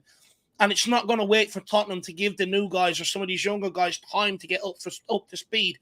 Look, I hope that, we've done our due diligence and that it's smart what we've done, and we've done everything behind it to be able to get these guys to come in and hit the ground running. That'd be ultimately the nice thing, and that would shut me up. But look, we'll wait and see. What do you make of Son's decision to bring the huddle over in front of the Spurs fans yesterday? And then when they finished, they came out and gave the fans a good fist pump, getting the fans on side. Great to see, right? We haven't seen something like that in a while. Yeah. For sure. And Dan, I know you always come with some questions as well. You any questions for me today? Who do you think we should bring in striker-wise? What about Insigne from Toronto FC? He's been over there quite some time, though, isn't he? I'm not sure he'll have the legs for something like the Premier League anymore, Dan. Or Bernadeschi? No, not for me, lad. Not for me. Any other names? Vlahovic? I'd love Vlahovic. I'd absolutely love Vlahovic. So I would. I'd even love if Spurs could get someone like Mitrovic out of Fulham. I like Mitrovic. I think he's a good goal scorer, Sort of he's what we need, get the ball into the box and let him go and attack it. I think he could bag a few goals. And I think if you had him and Richarlison, I'd be okay with that personally. And hopefully they could divvy up the goals between them. What would you make of a Mitrovic? Would you like a Mitrovic? Yes, but he's also been linked for a move to Saudi Arabia as well. Yeah, well, he's still at Fulham. Despite all the rumours linking him to Saudi Arabia. So, it's still an opportunity. It all depends if Fulham accept the bid or not. Any other questions for me, Dan? The other big football news yesterday was that Roberto Mancini has left the Italian national squad. Interesting. Yeah. Who are they lining up to replace him, do you know? Well, Conte's being linked with return, but some of the Italian journalists think he might be too expensive. Yeah, 100%, my man. DB says, Dave misses his morning. I'll catch up later. Have a good evening. It's not my fault. Sarah bloody Dave, keep streaming. I'm sorry about that, DB. I do apologize, but I do warn people, sometimes, you got to give a little to the people that you love so that you have more time, to tune into what really matters of the club. But big up, DB. Go and enjoy your evening. My man, let me pull another question out of my bag of tricks, Danny boy. I have loads of questions here. Look, why do you think it's taken the club so long to get players out of the door? We've only got rid of 3 players, despite the long list we needed to get rid of this summer. I don't know. It's like, there's still time in the transfer window to get the players out. So you hope. You hope that there's a plan that the board have got to get the players out. Do you know what? I get it, right? There's still time. But for me, it's just about... I get frustrated with how long it takes Tottenham Hotspur to do things. That's where I get frustrated. I get there's still time, and hopefully they get it done. But at some point, we have to start being proactive and start doing a lot of this stuff earlier. But look, hopefully, we have to do it anyway, Daniel. We have to get the squad down to 25 players. I think we've currently got 33, 34. So hopefully we can get that whittled down, my man. Anything else you want to ask me? You'll hope that Liverpool will report Chelsea to the Premier League and FIFA and UEFA for the too much heavy spending. 100%. I hope all them clubs that spend over 100 million on players start reporting on each other. Because if they do, hopefully it comes to an end, and then that makes it easier for us to compete, right? Because we're not a club that's going to go and spend 100 million. But if we can stop them from spending 100 million, it might bring them down to our level. So see how they operate on that level. That would be nice. I definitely want them to start ratting on each other and causing problems for each other for sure, lad. For sure. But look, Daniel, thank you very much for your time this afternoon and calling in, my man. I really appreciate it. And hopefully we'll see you again next week. Okay, take care. Thank you, Daniel. See you, my man. Really appreciate it. Everybody, Give Daniel a lot of love in the comments. Comes on here every week with his ready-made questions to get some answers. Absolutely gem of a guy. So please, everyone, give him a lot of love in the comments. King Hoddle says, I want Vlahovic or Ferguson, but if they aren't possible, Orban could be an inspired punt. Yeah, look, that's exactly what it is. It's a punt. But look, I hope it's not a punt. I hope there's more behind it, King Hoddle. And hopefully that there's like that analytics done behind it. Now, I have seen some reports about maybe his behavior outside of football, but I will say he's young. Every young player or every young person in life has made mistakes. But if he comes in at Tottenham, he's going to need a lot of looking after, and that's going to have to be curtailed very, very quickly because we need to get the guy focused just on football. We see with Ndombele, if you don't want to do the right things off the pitch, it has an effect on the pitch. So that is something that maybe, hopefully, Tottenham have done a bit more research into. So big yourself up, King Hoddle, my man. Big yourself up. Look, if we do get gift Orban, I hope he comes in and starts scoring all around them. I'll call him a gift from God. You know, that's ultimately what I want. I just think it's a huge risk for a club of the size of Tottenham Hotspur to pin their shoulders on a young guy. That's all it is. That's all it is. But like I said, I want to be proven wrong because I want what's best for Tottenham. But big yourself up, my man. Everyone, if you are enjoying the fan show, if you are enjoying the stream, I am running it solo on my own today. A big ask and a big task. So if you are enjoying it and you think I'm doing a good job, please smash that like button. Why not hit that subscribe button if you are new and follow 11,300 other passionate, loyal Spurs fans that have done it today. If it's good enough for them, it should be good enough for you. And if you do enjoy everything that we do around here, the link is up in the on the live chat tab. If you want to grab one of them channel memberships and become a part of the community, interact with our content, that's going to be there all season long, especially only for members. Or you can feel free to get in a super chat with your talking point, and we'll bring it up and we'll discuss it. You don't have to agree with me. You can even put in something counter to one of my opinions, and we'll have a broad discussion on it. But look, let's keep this moving. Let's get on next guest. Very excited. Very, very excited to speak to this guy. Let's get him on. It is the one and only Hennessy, baby. How you keeping, my man? Hello, my friend. How are we? Oh, my man. All the better for seeing you. It's great to see you finally come on the show and give your opinion, my man. Oh, it's great. Yeah. It's great to see you. We've sort of chat through the chat and all, but it's nice to get a face to the name. Actually, this is a lie. You have had me on a fan show once. However, it wasn't for this channel. It was for We Are Tottenham TV. And I remember because it was the transfer window where we got Kulu and Bentancur. And you said, "Oh, so what do you think they're going to bring to the team?" And I didn't even know who they were. So I was like, "Oh yeah, they'll just do it." But yeah, I reckon they'll do that one. Now, what do you think? So, but yeah, man, that's almost 2 years ago. That's a long time. Yeah, man. Hey, sorry, my ball knowledge has improved, although it's still not fantastic. I don't know as much as a lot of other people, but hopefully I can contribute something and have a little bit of an entertaining chat. Look, brother, all these fan channels, every single one of them, it's all based off opinion. So never be afraid to put your opinion out there. Or don't ever feel it's not valid. Everyone's opinion is valid, and it creates good talking points. But look, where do you want to start? Is there anything specifically you want to talk about? Would you like me to, or would you like to go into some of the stuff I've already talked about? Right. I would suggest, can we talk about this front three? Yeah. Now, I think it's obvious that Son and Kulu together cannot be our starting wingers. I think Perisic, Porro, and Solomon should be our wingers, and hopefully another one, perhaps someone like an Orban or something. I'm not sure if he's a winger or a striker, but from what, just because I don't know who he is, but when people talk about him, he seems to be just like an attacker, so he kind of goes in there. I think Son's a bit finished on the wing. I think he has to play in the centre for the next game. It's so disheartening to see him because like he can't dribble past players anymore. It's like he's lost his tenacity, he's lost his pace, he's lost his ability to hold up the ball, and I think he's still struggling to kind of adjust to Andrew's system in the sense that he still dribbles to the wing and then passes back, which I think is actually in a bad way. I feel he's kind of been blanketed by Udogie because he's been taking dribbles, bobbing forward and doing overlaps or inverted runs. But also, I think that Perisic and Udogie actually link up really well, and I think when Son's on that wing, the play that we have between like the winger and the fullback just goes, and it's really disappointing because we all know what type of player Son is and what he can be, and it's hard just to see him not in that way. So I really hope that Ange finds a way to rotate the front three to try and get the best out of the players that we currently have and do what we can. Absolutely. Look, I'm of the same opinion, my man. I think with the Ange Postecoglou system, you need a right foot on the right side and a left footer on the left side. And the reason why I say that is because you're asking your two wing backs to come inverted, which means you're coming through the middle.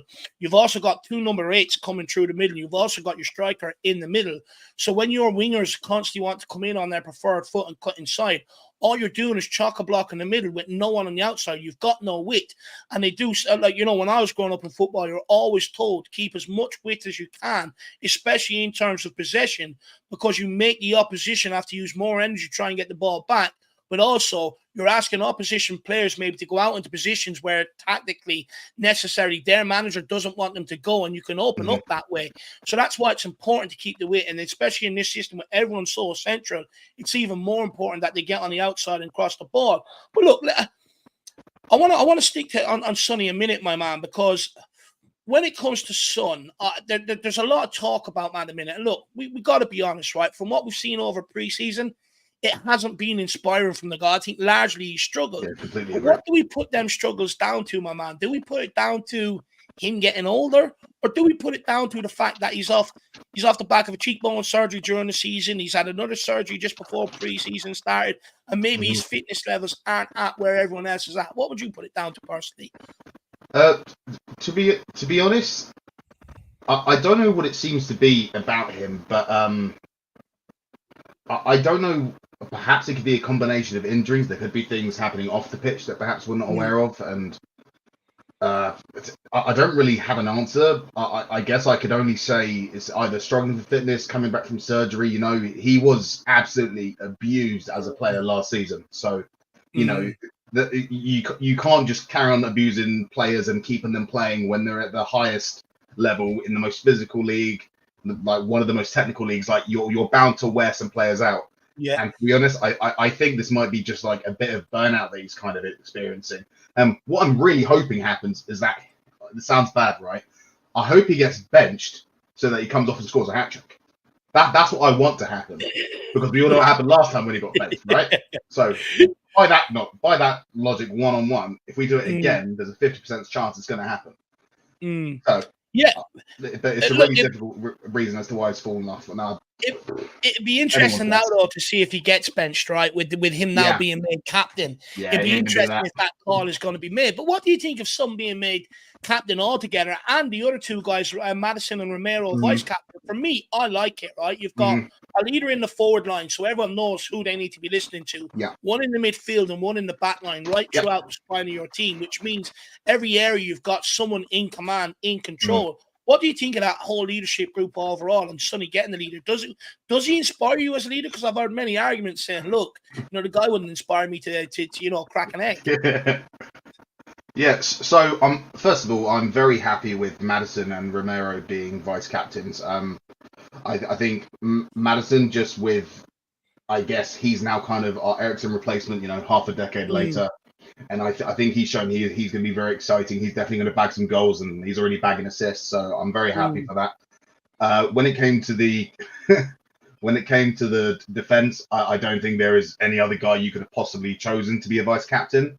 I think that was kind of an obvious, even though he isn't, you know, quote unquote painted as this Rolls Royce defender that everyone thought he was. He's a bit rash, you know, he has foul in him, he can be a bit undisciplined.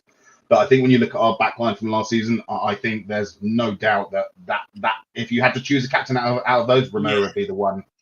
Now, I understand why Son's captain, but I get a vibe of like, you know, when there's like a store and they have to promote someone, so they promote the person who's been there the longest. Yeah. I feel like just because he's been there for so long, he's been promoted. And that's not to say that he's not capable of leading the squad or trying to inspire, you know, the younger lads are trying to get more of a kind of thing going together. But we've had Harry Kane as our captain for however long, and he's been leading by example. And I think through Son's own qualities, I don't see him as a lead by example type of captain. You know, I see him get like really frustrated and kick off when he gets red carded. You know, I think he's actually a bit more erratic than perhaps, because Harry Kane was very cool, composed, angry when needs to be, but he's a very composed guy, whereas Sonny's a bit kind of erratic, which I think could be a benefit to some members of the team. But so like, don't get me wrong, I'm not upset that he's been appointed. I completely see why. However, you know, even if you said to me, well, who would you have chosen for captain? You know, that would still be a difficult thing, because whoever gets given the armband is going to be compared to the best, well, one of the best Spurs players who's ever wore the shirt, because he was the captain. True. So you know those aren't small boots to fill. So I think it's kind of it's a shame that it's kind of come down to, well, let's just go with whoever's been there the longest. But I guess just from Andrew's point of view, he needs someone who he knows, who's been here a while, knows the club inside out, knows the squad inside out. Pop the armband on someone who can probably get him the best information, who's involved with all the friend groups that are within the team, within the squad, all the way through down the bottom, just so he has a main man to communicate with in and out of the squad. And I think Sonny's probably the right choice, so they can, the players can communicate themselves to Sonny, and he can do it to Ange if need be. I think you make a very good point there, actually. You know, the fact that he is sort of friends with everybody, you know, and it's an easy way for Ange to sort of get his message to the squad, but also for Ange to get the message from everyone from that squad relayed back to him. I think you raise a very, very good point there. And also the fact, look, the captaincy was always going to be a player that had longevity on his side. The fact that Harry Kane wanted out, the fact that Højbjerg wanted out meant Son was shoe in.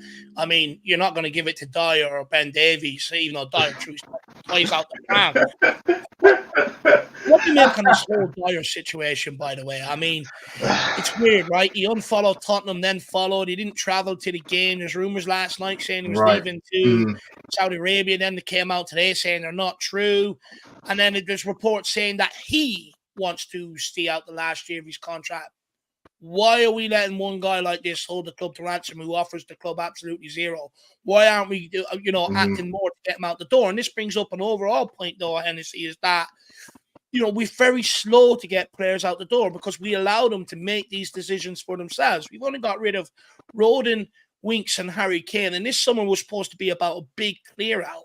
And we're here to start the season with 3 weeks left, still trying to clear out and get that squad reduced, but also get it below 25 so that we can bring in another 1 or 2 players. And I've made the point all season long. People keep telling me we've got time. Okay, grand. But why aren't we doing everything sooner so that we're not using the Premier League where there's points at stake, which affect the revenue at the end of the season because of prize pots? It's the difference between Europe and no Europe. Why are we using the Premier League to act like the first 5 games of the Premier League is still a mini preseason? Why aren't we getting players out the door? What's stopping us? Well, with Eric Dyer, first, going back to the first one about Eric Dyer being captain, I can't remember, was it one of the preseason games or something? And I saw that capital C next to Dyer, and like it made me feel like I felt physically uncomfortable looking at that like pop up on the like graphic on the screen. So that kind of put that in stone for me. And I think the reason why we're struggling to get rid of players, hear me out, is maybe because they're bad and no one really wants them. Just maybe. Just maybe that, for some of them for the past 3 years of their contracts, all they've had is issues at their current club. They might get an offer to go a couple leagues down or something. But if you're any other serious club, you tend to buy players based on their recent form, right? And if their recent form is they're struggling to get into a team that is struggling, that isn't exactly, and that doesn't make me want to go, oh, do you know what? Yeah, go on, I'd love to slap some money down on that player. Yeah, go on, he could be a gem. He's got it, but don't worry, I can fix him. Because you think, if he's gone to one of the biggest clubs, he's had the biggest stages, he was given opportunities. It's not like he was just sat on the bench or sat in reserves. And they've failed, and they've been berated, and they haven't been able to get themselves actually into the starting 11 and integrate themselves into the squad or to the club's like philosophy. You must think, what is this player not doing, or what situation has occurred for them to not be able to mingle in? Because 3 to 4 years isn't a small amount of time. It's spot on. And it's like, imagine if you were working in the office or working on a trade with people, and you're people for 4 years, and you still don't get on. You still don't understand each other's responsibilities and points, and you don't understand how to communicate this thing to who you need to get funding from. And it's like you just be like, well, what the hell's going on? And then when they leave, that they'll reference and they'll call. They go, oh yeah, well we got rid of him because we didn't know what he was doing half the time. Another company isn't going to go, oh, do you know what? I reckon you'd do great in my place. But here's the thing: we'll give you a little less of a wage. So yeah, I think people are scared because of their recent form, and I think teams that are kind of just like, we'll just chuck 10 million to see what happens. And I think that's going to be our best way to try and get rid of some of our players, just with their poor form of, not recent months. We're talking recent years, poor months, or because of any injury histories or anything like that. I think because of how poor it's been for some of these players under so many different managers, under different, seasons, I think that's going to be the main reason why we're really going to struggle to ship them out, as well as their high wages relative to what they actually contribute to their current club. Absolutely spot on. I absolutely couldn't agree more with that. And look, and this brings up Neil Shafton's point here. You said your points weren't valid, my man. Every single point you've been absolutely hitting the nail on the head, brother. But Neil Shafton says, David, isn't it possible that a player can say no to a sale or transfer? If a player has a say and chooses not to be sold, there isn't much else they can do. A contract is a contract. I hear you. And yes, they can reject the move. Yes, they can. Look, the club then, if they reject the move, the club can say, look, you've got 1 year left on your contract. I'm going to offer you 50% of that. The player can go, no, I want 100%. Usually, sometimes they settle and meet in the middle. But if a player wants to hold out for 100%, the club can pay that and he can accept it. Now, the player can still turn that down. But let's be honest here. Every normal business in the world has ways to get people out the door if they want. And so do football clubs. And they've done this in the past. And some clubs still do it to this day. Just because players don't want to move, it doesn't mean Tottenham should continue to pay the price for it. We pay them the wages they want, yet they don't contribute what they should be for that wage. And for me, it's simple. You don't give them a squad number, which then makes it known clearly there's no way for them to play here. And you tell them they're training away from the squad. You watch how quickly they'll move away from this football club knowing that their life is going to be made a misery. The problem is we don't want to do that because Daniel Levy has too much of a personal relationship with these players because we know this because players were able to just go by the manager, by the captain, straight to Daniel. And that's why he doesn't want to act that ruthless. But let's get it right because I hear a lot of this going around. Well, if the player says, no, we're stuck. No, we ain't. We can make life hard. We choose not to. There's plenty of ways we can force them out the door. The problem is we don't do it. And then we allow them to stay, but then we don't sign anyone to replace them. And that's why they stay around. What's your thoughts on that, Hennessy? Is there things we can do as a club to accelerate the process to get them out? Because I agree with you. Like, I've made the point before about the wages they're on in leagues and the money that they have to offer to match these wages ain't going to happen. But surely there's more the club can do to get these guys out the door, right? We shouldn't have to sit here and continue to take the burden of them. I mean, I know it sounds kind of childish, but you can kind of you can go out of your way to make their day just a bit more disrupted. You could send them on rotation to be playing in the under-21s league, and the same way that Lucas Moura was towards the end of his contract. You can say, yeah, that's cool. You'll train with the first team only 2 times this week, and you'll be playing with the under-21s this week, Eric Dyer. So, and this is going to be in rotation between you and Ndombele and whoever for the. I mean, I don't know what the rules and legislation are. I doubt you can just chuck in random 13 players into an 21 squad on rotation. But Hennessy, we've done it to Danny Rose, right? Danny Rose spoke out about Levy. Yeah. Levy didn't like it. Levy just banished him from football. Yeah, I mean, it's a sensible thing to do, If you're a football club and you've got footballers who aren't footballing, then you don't deserve to play football. So you're going to have to find something else. And I would love to see them rip up contracts, but I think the reason that they won't rip up contracts is one, it's just because now you're financially obligated towards the player, which takes the cards all out of the club's hands and it puts all the cards in the player's hands because they can decide the terms of termination. Because at the end of the day, if we say to Eric and we go, hey, so we want to terminate your contract, and he says, well, I don't like the way we're splitting this, I don't agree to this termination. And it's like, well, now he's here and he's still on his wage. So at the end, it's like, is it worth trying to negotiate with these players who we know are going to ask to stay or do what they can to stay because they want to get the best ways they possibly can, right? They have lives, they have families, they have things they want to do. Yeah.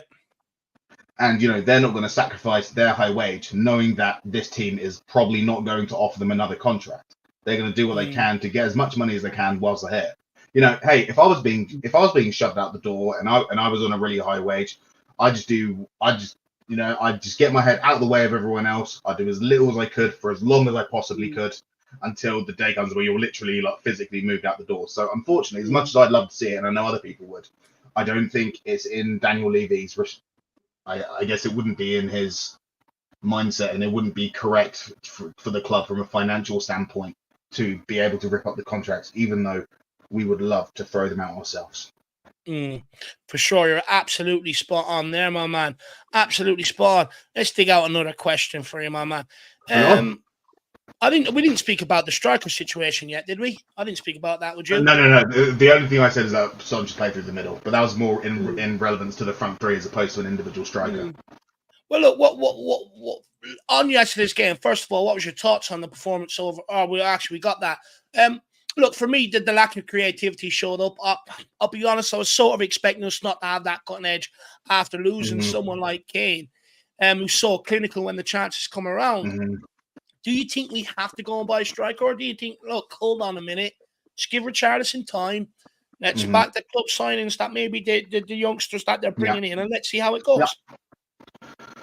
So I'm in kind of a mixed bag for this because I'm really in Ange's corner on this.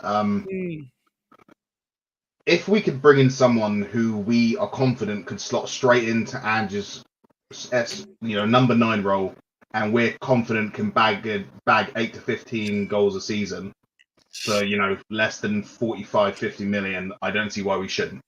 If that's someone who's going to walk straight into the starting 11, but if it's someone who we think might fit into the role, or we have a few reserves about, I don't want him to come into the team and then disrupt the rest of the team while we're still building to try to play the way Ange does. So if worse comes to worse, I would rather us keep Richarlison up top if that means that the rest of the team carries on improving into playing Ange's system. But, I mean, preferably we would like a striker who at least knows how to finish his dinner and whatnot. But, and I think it will improve as well with the midfield and whatnot, and hopefully there'll be a bit more conversation on tactics, and there'll be a bit more space, because Richie's never been the get through twice, score once, or score twice type of guy, He's always been the, you run in behind, you get 4 shots and you score 1, and 1 hits the bar or something. But, big pro to Richie here, he wasn't offside yesterday. So if you ask me, that's progress. So what's everyone complaining about? He's already a better striker than what he was last season. Onside for a whole game. For 90 minutes he was onside. Do you know what? That's actually true. You're the first one I've heard saying that, right? He's usually offside all the time. Absolutely spot on, lad. Absolutely spot on. What do you make of this Gift Orban guy? Have you seen much of him? I'm not going to lie. All I know is that his surname is Orban and his first name is Gift. Do you know much about him? Or, do you have an idea of what he's like as a player? Because all I know that he's an attacker, and that apparently he'd play well for us. That's literally it. Yeah, he's a striker. He's a striker. He's had a spell out in Norway, banged in goals out there, spell out in Belgium, I think with Genk, bang goals out there. And it's sort of one of them. Is it because of the league he's playing in, but does it make him good enough for the Premier League, or is he just that good and we need to take the lunge this summer to get him in before maybe other clubs? Does he belong to Genk? Or is he on loan? Does he belong to Genk or Genk? Or is he on loan there? Yeah, no, he belongs to them. He belongs to them. I'm about to say, so Genk's been in European football, I think, a couple years on the bounce. I think I might be wrong. They might have had 1 year in and 1 year out. So, and I imagine he's been, has he been there for a few years? Would he have started in those European games, or? I don't know that much detail. If anyone's got any ideas or pointers on that. From what I've seen of him around, lad, I think, look, he's quick. In fairness, I've seen him score some nice goals. Running through the middle. He scores a few different types of goals and all. Look, the Premier League is just a massive step up. It's a different animal altogether, and it's not like the Premier League it used to be. It's the best. It's now the best league in the world. It's the juggernaut. And I just worry about the step up, and I just don't think we have time to give these guys to settle in, because all of a sudden, if you give them time, come January, you could be scrapping around the bottom of the league, and then you've all of a sudden make decisions in the market. And as we've seen with Everton last year, you can either make really poor decisions in January because you have to take the gamble, or players don't want to come to you, and it can become a very precarious situation very, very quickly. So it's a bit of a concern of mine. But look, we're in a new era now. I trust Ange, but like I keep saying, a manager's only as good as the squad he has to utilize as well. So we'll wait and see what happens there anyway. And what else have I got here in my bag of tricks? Paul Merson, actually, he said something there at the weekend. He said, I think Tottenham will struggle to get in the top half this season. Paul Merson said this over the course of the weekend. Do you think there's some merit to it, or do you think he's just trying to be sensational gobshite? Wait, so I'm really sorry. I was trying to read a comment. I didn't hear the first half of that sentence. Sorry, I'm sorry. I didn't mean to be rude. Paul Merson said at the weekend, basically, that Tottenham without Harry Kane will struggle to finish inside the top half of the Premier League this season. Do you think that there's any legitimacy to that statement, or do you think he's just being a typical Gooner fan? I understand where he's coming from. However, I think where we finish this season will be more dependent on how quickly we get into Ange's system and how well and efficiently we play that system and how consistently we play it. That's going to be far more effective than worrying about if Kane was here or is not. You know, if we play it really well, really effectively, we make the right signings, we can get top, 7, 6. You know, that isn't completely off the charts if we get a few more signings in and things start progressing the way they have.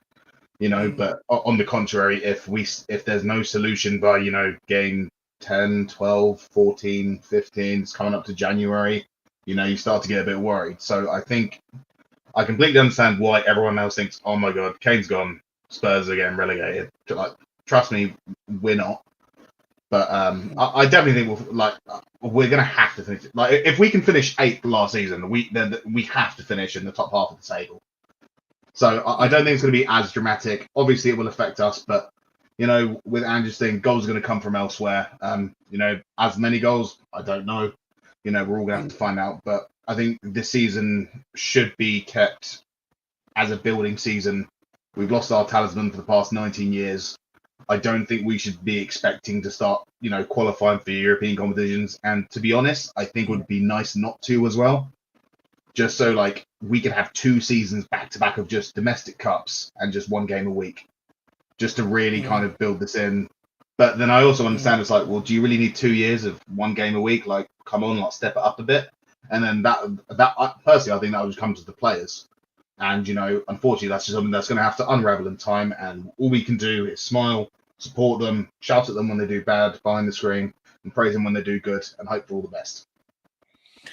Yeah, look, I think we all want what's best. Hopefully the club can deliver.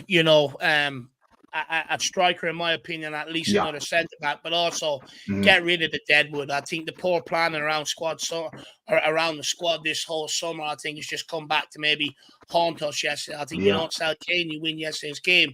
You don't bring a bloated squad on pre-season. You probably don't gas out the last 20 minutes of yesterday's game like I thought we did. So look, let's wait and see what happens. But they need to get their ass in gear at Tottenham Hotspur at this moment in time. But Hennessy, really appreciate your time. Really appreciate you coming on, my man. Thank you for letting me come on. Hopefully we see you around here again, yeah? Yeah, sure thing. Quality. Well, drop me an email as well if you can, my man. So big yourself up, and we'll speak to you again soon.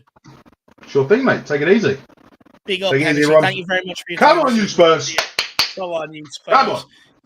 Absolutely love it. Absolutely love it. Everyone, please give Hennessy a good big up in the comments. First time coming on. I thought it was an absolute great conversation. So please give him a lot of love in the comments and big him up. But look, let's keep this show on the road. Let's keep it moving. Who have we got next? I believe it's Queen Ellie. Ellie, are you there? Ellie? I'm not sure Ellie's there. Daniel, are you there? Yep, Daniel's there. Oh, sorry, it's okay. Ellie's there. So Daniel, we'll go at Ellie first. Sorry, she's there. Sorry. Sorry, I had myself on mute. I really apologise about that. No, you're all good. You're all good, Ellie. How are you? How are you keeping? Yeah, I'm fine, thanks. I'm upstairs because I've been banished. Angela doesn't want to listen to another fan show, she said. She said, get upstairs, Mum, and talk to Dave. Absolutely love it, Ellie. Look, what do you make of yesterday's game, first and foremost? What do you think of what you saw? Handball. Yeah. I saw a lot of positives. I saw a lot of negatives. There was a lot of good play. There was a lot of bad play. But overall, I thought we played quite well because we pressed them very well. The only thing I'm concerned about is, well, three things really. There's three things I'm concerned about. The ball over the top, the when we're caught in possession, and we have to track back. Luckily, we got VDV, because he's got the pace. Sanchez on the other side when he came on for Romero, he done okay. He wasn't too bad. Nothing spectacular as normal. What you get out of Sanchez is what you see, isn't it? But there was a few concerns. I thought Skip was very quiet. Sonny was off it again. I don't know what's wrong with the boy, but he's not hitting on. He's not hitting on all cylinders. And Kulu's quite ineffective as well. And I was looking forward to seeing Kulu play because I love the player. I really do. I just think we lacked a bit of energy from the back to the middle. Once we got it to the middle and we got it to Basuma, that's when we started cooking. And then Maddison joined in. But he was in and out of the game, but he was always involved in the good parts of our match. Yeah. Right? And so was Basuma. They were bossing it, and it was hard because they set out their stall to get the 1 point. 100%. They were there. For me, they set out their stall not to win the game, just to keep damage limitations. And they did it very effectively because they defended very well. But at the same time, we could have pushed them a little bit harder and got the ball more to Richie because he was busy, but he wasn't getting the ball fed to him. And every time we did put the ball across, it was a bad cross. There was only one decent cross put in, really, Dave, and that was from Maddison when we scored the goal. That was a fantastic delivery, and I was a bit upset about some of our play, and I'm not going to rave it up like others have, because there was a lot of things I didn't like as well, But defensively, I thought Vicario was a bit nervous at first, but then he settled into the game, and he done some good things as well. And VDV, what a tackle! That one where he clawed his leg. I mean, Mia was saying that he's got long legs, but bloody hell, did he use them? Yeah, he's big. He's a big guy. You know what, Ellie? He's a good defender. He knows how to defend the boy. Yeah, he does. He does. Do you know what? My biggest takeaway yesterday was the lack of creativity. Especially sort of like good, decent chances, right? There are a lot of what we created were sort of half chances or just balls into the box. I would have liked to have seen, maybe some more clear-cut opportunities created. And I get that Brentford sort of put every man behind the ball, waiting to get the ball and spring an attack and get everyone to push. Not everyone, but get players to gust forward and hit us on the counter. But I just felt we didn't do enough to break them down. I actually felt we played into their hands because every time Kulu and Son wanted to come back inside, we were basically just passing it right across their whole blanket defence. For me, I wanted to see a bit more proactive from some of the forward players in games like that. Sometimes you just need that bit of magic, that bit of skill, someone to take some out of the game, create a bit of room and slide someone in. And it just never happened. Do you think Ange Postecoglou is going to have a lot more experimenting to do, or should he persist with the tree that he's picked up front? No, I don't think he should. Do you know what? What I've seen of Porro, right, and what I've seen of Solomon, I like very much because of their energy, and they really do work harder than Sonny and Kulu in general. What I've seen, I just like them as players as well because their only aim is to, some players, right? They check and pass back. And that's what Kulu was doing. His confidence is all gone. But I do love the player. He just hasn't hit the form that he did early doors when he came to us. We thought, what a player we've got on our hands here. Right? And then he's regressed. And he's not doing all the things that he normally does. Right? Especially his final ball. He's using the Harry Winks option. I don't like to mention his name, but sometimes it has to come up. And then Sonny on the other side, I don't know what's wrong with him. He's just like, he hasn't got it anymore, maybe. I don't know. He's lost his mojo. And Do you it's think not that's a bit just harsh, this though, year, Ellie? it's Like, last do you think, season. do you think that's a bit harsh because he is only off the back of a surgery? You know, he Yeah, hasn't I had as get much that. minute in the legs as maybe others have had this pre-season. Could we maybe be jumping the gun on someone like Son? Then what I would do if I was manager, then I'm just take it that I'm the manager of Spurs, right? Just Yeah. go with me, right? I wouldn't play him if he's just had surgery not long ago and he's struggling. It's bad to play him because he's probably going to do himself an injury as well, and he's probably scared to go that extra mile. Do you know what I mean? Because I've carried injuries myself, and I know when I've come back, I've not been the right player. And I've told my gaffer, I've said to him, don't play me, just leave me on the bench. And if you need me, you can bring me on, right? Yeah. So it's a bit of responsibility towards the team. But now Postecoglou's made him captain as well. It's going to be hard for Ange to drop him because he's going to say, I'm dropping my captain. But you know what? That's what you're paid the big bucks for, to make those hard decisions and whether to drop Sonny or not. I know sometimes that might sound harsh, but he hasn't been performing, and maybe we shouldn't be carrying. He's just by his name, Dave. You know. Look, what I would say on that, Don't Ellie. get me wrong, I do love Sonny. Yeah. He's just not hitting the heights at the moment, and it's been a long time since he's been good. You know, where we could, like last season, for example, what game can you say apart from the Leicester game that you can say that he performed really well and he came on for that game? Remember? I think we have to remember though that Son's probably going through his first difficult time at Tottenham Hotspur. You know, look, last season he had the broken cheekbone. He alluded to at the end of the season that he sort of played through injury as well. So last season was disrupted for the guy now. And then unfortunately he's had to have an operation, which then means the start of this season is maybe being hindered a little. Look, for me, I want to give Sonny more time before I start maybe laying into the guy or sort of, you know, going after the guy or calling for him to be dropped. I think, you know, Son has earned more than enough time from what he's done at Tottenham Hotspur to be able to earn, you know, more playing time.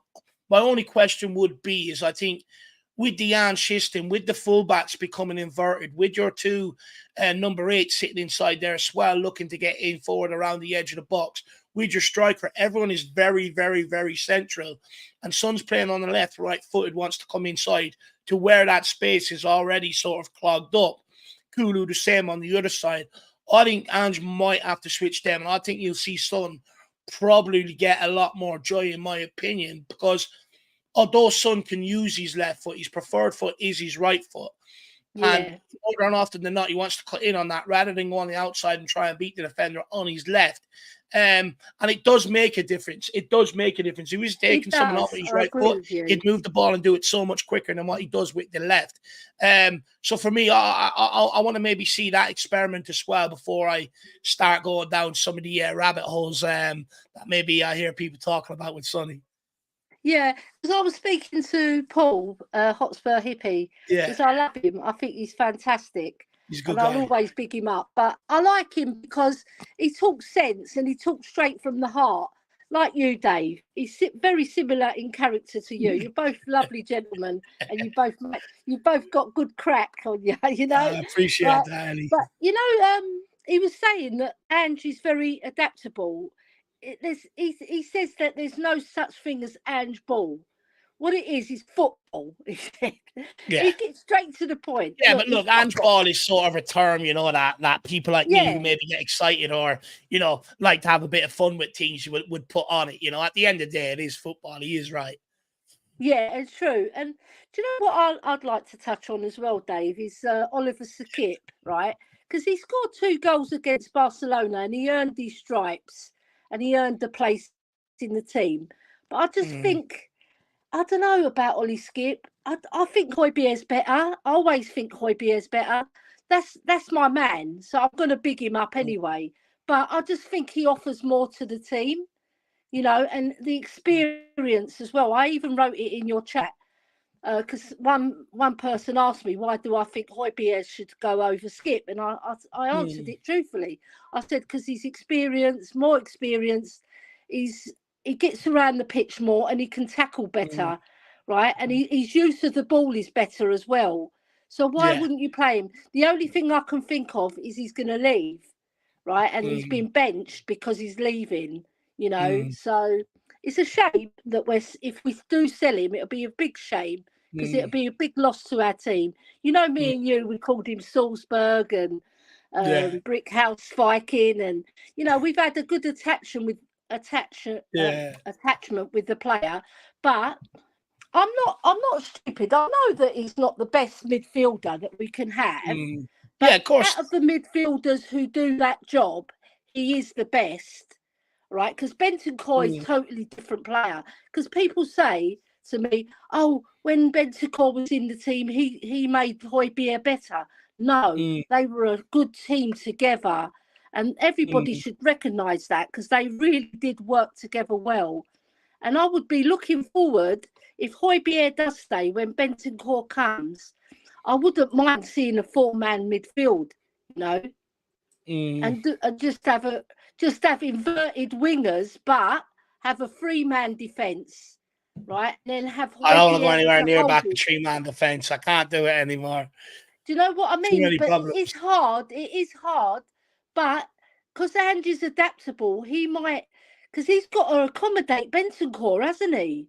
Bentancur would probably walk straight in for someone like Ollie Skip, though, right? You know, well, not straight in when Bentancur is up to match speed. He's different from Ollie Skip. He's obviously he's a different player, right? He's more on the front foot, but he is a box-to-box midfielder as well. But he's more of he's more flair player, Bentancur. He's not like Højbjerg who gets stuck in. He does do a bit of that, but I think Højbjerg is better at it. But with the flair type of player and the exciting player, Bentancur's your man. Yeah, but you do need someone like Roy Keane. I'll give you Roy Keane, right? Roy Keane was not the best footballer at Manchester United, but he was the most important.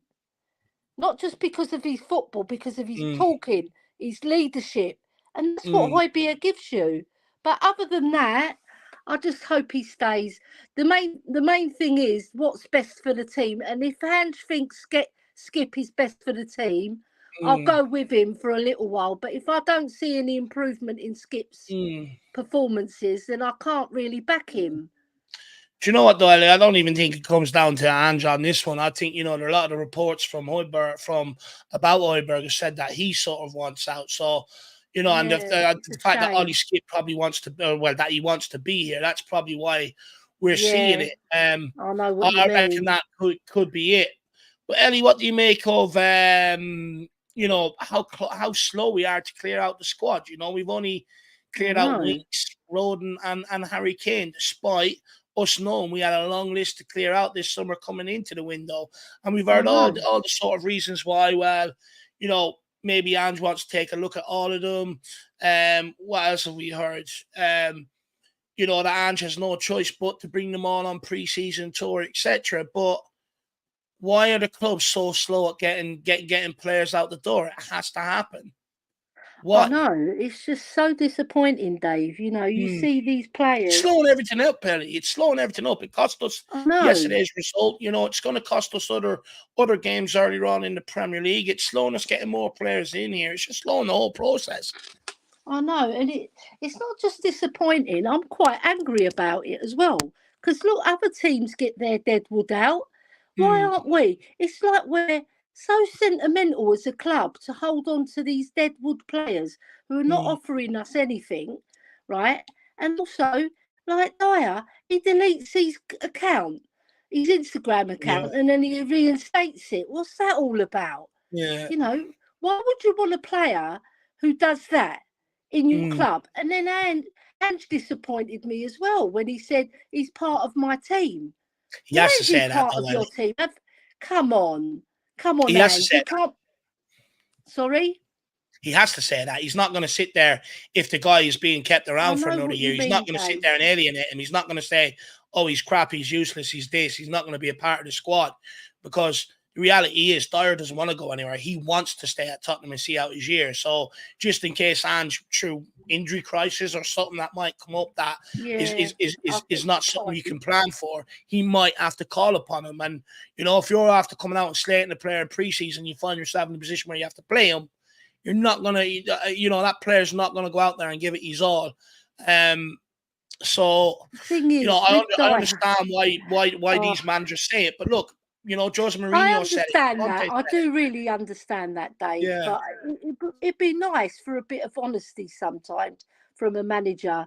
You know, like if you don't want the player, because he's deliberately dropped him from the whole of the squad. He hasn't even put him on the subs bench, has he? I'd argue, right, if Tottenham were more proactive about getting players out and were quicker about doing it, you might see some honesty in regards like that come from managers because they know it'd be done quickly. But the reality is, we've been trying to get rid of some of these players long before Postecoglou walked in this door. We've been trying to do it for quite a number of years now and have failed.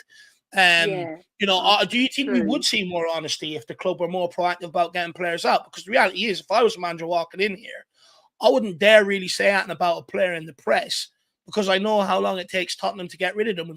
And a lot of the times with Tottenham, players you think that will be sold end up staying. Yeah, I know. And we've had so many stay that we don't want to stay. And it's very disappointing, David, because at the end of the day, we want to get in better players and they're stopping us because if we're led to believe there's only Kane's money left and we've spent some of that already, they say. Yeah. So I want to see us get a really experienced centre-back, a really top experienced one. You know, someone who's a bit older and like he's still got legs on him, right? But he's got a wise head to control all those youngsters because we've got a fairly young back line. We've got Emerson, I think he's 23. We've got Van der Ven, he's 22, I believe. And we've got Romero, who's 25. He's the elder statesman. And then Sanchez, he's going to come into the team maybe as a backup. I don't think we're going to get rid of him now. He's got more lives than a cat. Like I say that about Dyer, but Sanchez has as well. They've got more lives than cats. I'm telling you, these two players. And then you've got Davies, who's going to be sitting on the bench for most of the season as well. But see, with Davies, I don't mind him too much because he's quite a good defender. He's not brilliant, and he's meh. You can't. What can you say about Davies? He's nothing special, but he'll do a job for you. That's about it. But the other two, Dyer's a liability, and Sanchez, we know he can be a liability. All right, he had a pretty good game against Brentford, but we know he's got mistakes in him.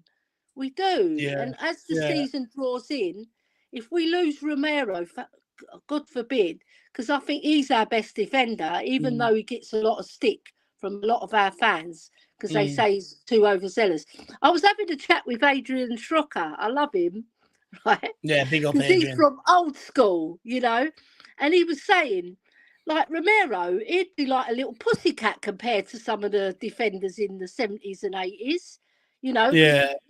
Referees used to let players get away with a lot, David, right? Yeah. Oh, yeah. Right? And Romero would have got away with a lot of those tackles that he was doing, you know. There would be clean tackles back in actually. There'd be clean tackles back in the day, Ellie, so they would.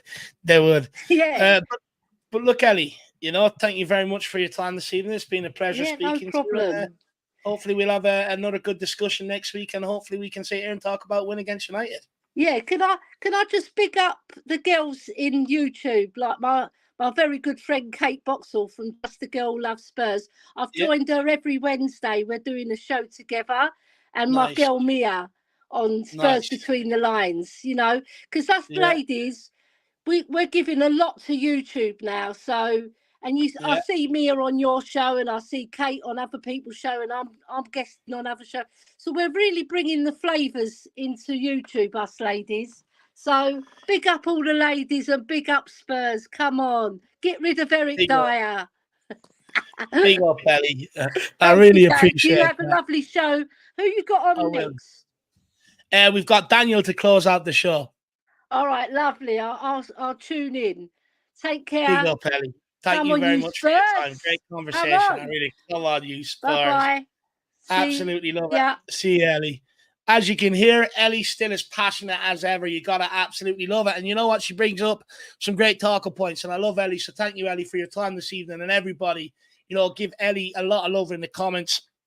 She always comes on, always has great things to say, and a very nice person as well. And also, she's right. Big up Kate, big up Mia as well. But look, that brings us to the last. Oh, and Zoe as well. Ellie forgot Zoe, but big up Zoe. I remember you. But look, let's go on to the last guest of the evening, and that is the one and only Daniel Larson. Let's get him on and hear what he has to say. Hello, Daniel. How are you, my man? I'm good. How are you, David? Long time no see, man. I know. How's your holidays? Oh, great. Wonderful. Just what I needed. Yeah, it looks like you had a good time. It looked like, where were you? It looked nice. Yeah, Canary Islands.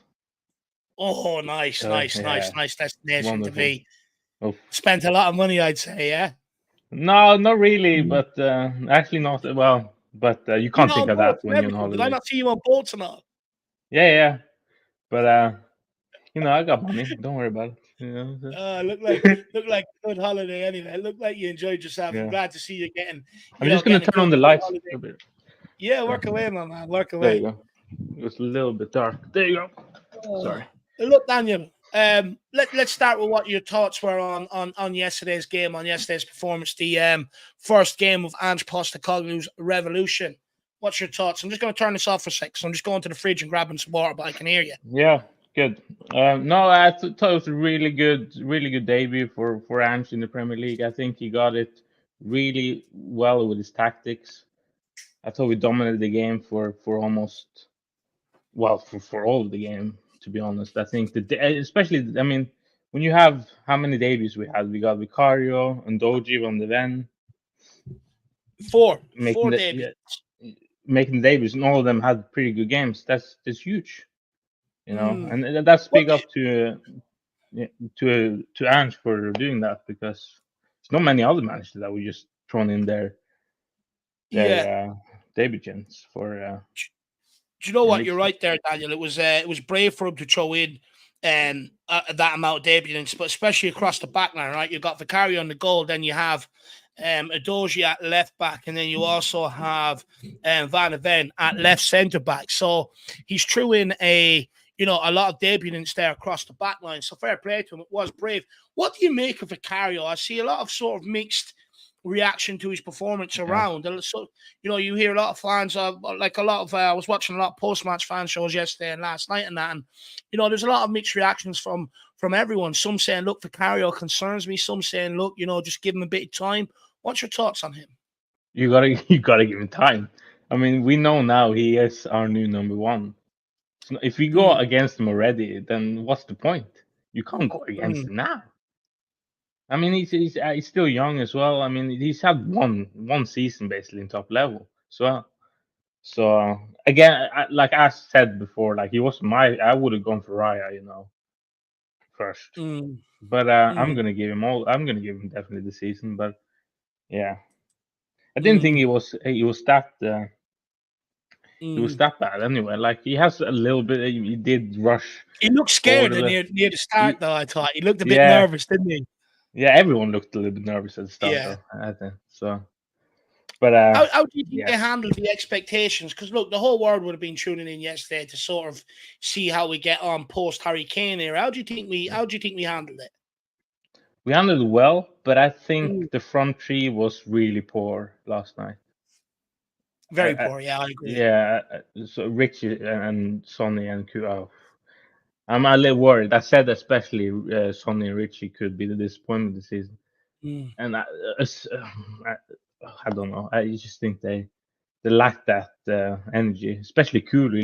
He looks so ordinary now, and it's sad to see. It's really sad. What do you think's going on with Kulu, Daniel? I don't know. I don't know if it is everyone learned, because he's predictable. He's a predictable player. You can see like he's very one-footed, doesn't have a lot of pace. He's an intelligent. He's a really intelligent player, but maybe everyone knows what he's about. So it's a little bit worrying there, but yeah. I still have all hope in him, to be fair, though. Yeah, look, I think, of course he's got all season long to prove, to prove people wrong. But look, his form is starting to become a bit concerning. I don't know what he needs to do to get out of that. Again, does the system suit him because he constantly wants to cut in on his good foot? Is it going to be easy for him in that system to go on the outside on the left wing using his left foot? I would argue, I think the guy could play down the middle if you gave him, some time. Would that be an option where you could be looking at that? Maybe look, if Richarlison doesn't bag the goals we need, that maybe you could move Sonny down the middle or move Kulu in down the middle. Well, I don't think Kulu striker middle. I don't think that's the right. Sonny definitely. I think I want to see that next game. I think Sonny down the middle instead. But yeah, but Kulu, I was thinking about maybe midfield, but we got so many now options in midfield. I don't think that's going to be the case either. So, but yeah, we just gotta wait and see. But we got option, of course, in the right when Porro and Solomon could do a job. So it is a competition. So he has to realize that himself that if he doesn't perform well, he's going to be benched. So I hope he steps up in that case as well. Why do you think Ange Postecoglou didn't make maybe more substitutions in the forward area to affect that game? And I know he made a couple of substitutions, but he left them very late. Yeah, he made one. He made Perisic. Yeah, and that was Perisic. Was that the only one? And Captaincy for Skip. Oh, for Skip, yeah.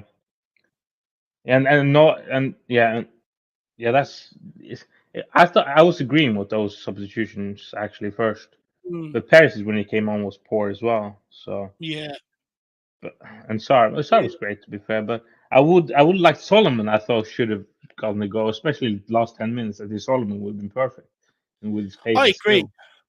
I agree. I would have freshened up with another change in that forward line. Either bring on Solomon or he could have kept Sonny on, put him through the middle, and brought on Perisic. Look, Sonny's coming back from surgery. Maybe he didn't have the fitness in the last 90 minutes because we know at football now they have these red zones, and if the player's in the red zone, they don't like to push it too much, etc. But I was surprised Ange Postecoglou maybe didn't make more substitutions to affect the game. But look, hopefully we'll see more made the next time. What else do I want to ask you here, Daniel? Look, let's talk about the striker situation as well. Of course, we lost Harry Kane. Richarlison was up front yesterday. Two arguments going around, and I think there's a bit of truth to both, to be honest with you. Yeah, we didn't put, enough service on his play. I'd argue some of the crosses he came in, he was in bad positions anyway. Positioning wasn't great. And then I'd also argue there's a couple of times they tried to slip him in behind and his first touch wasn't there and the ball sort of got away from him. And, he also had a couple of chances as well that maybe he sort of snatched at. Do you think we need to calm down around with Richarlison and give him a bit more time? Because some people would say, look, we gave him last season. Or do you think we need to actively get into that market for the last 3 weeks and go and get the best striker we possibly can? We need to get a striker. We need to get almost. Well, you're never gonna replace Harry Kane, of course. You're never gonna. But you can get an amazing player, and that's for me. I've said this time and time again. Kulu Muani from Frankfurt is the man for me to go for. He's absolutely incredible. Of course, it's gonna be probably impossible because I heard PSG and Real Madrid after him now, of course. But this guy is a great goal scorer, first of all, but a really good playmaker as well. And what's Harry Kane? Both of them. So I think he also strive in this Ange system as well. So that's my player. Or you go for Vlahovic, of course. Great player as well. That probably needs a new challenge, of course, because Juventus, that didn't work out for him. What do you think of this gift Orban that Tottenham are linked with? I'm supposedly about to put in maybe in around a 20-25 million pound bid.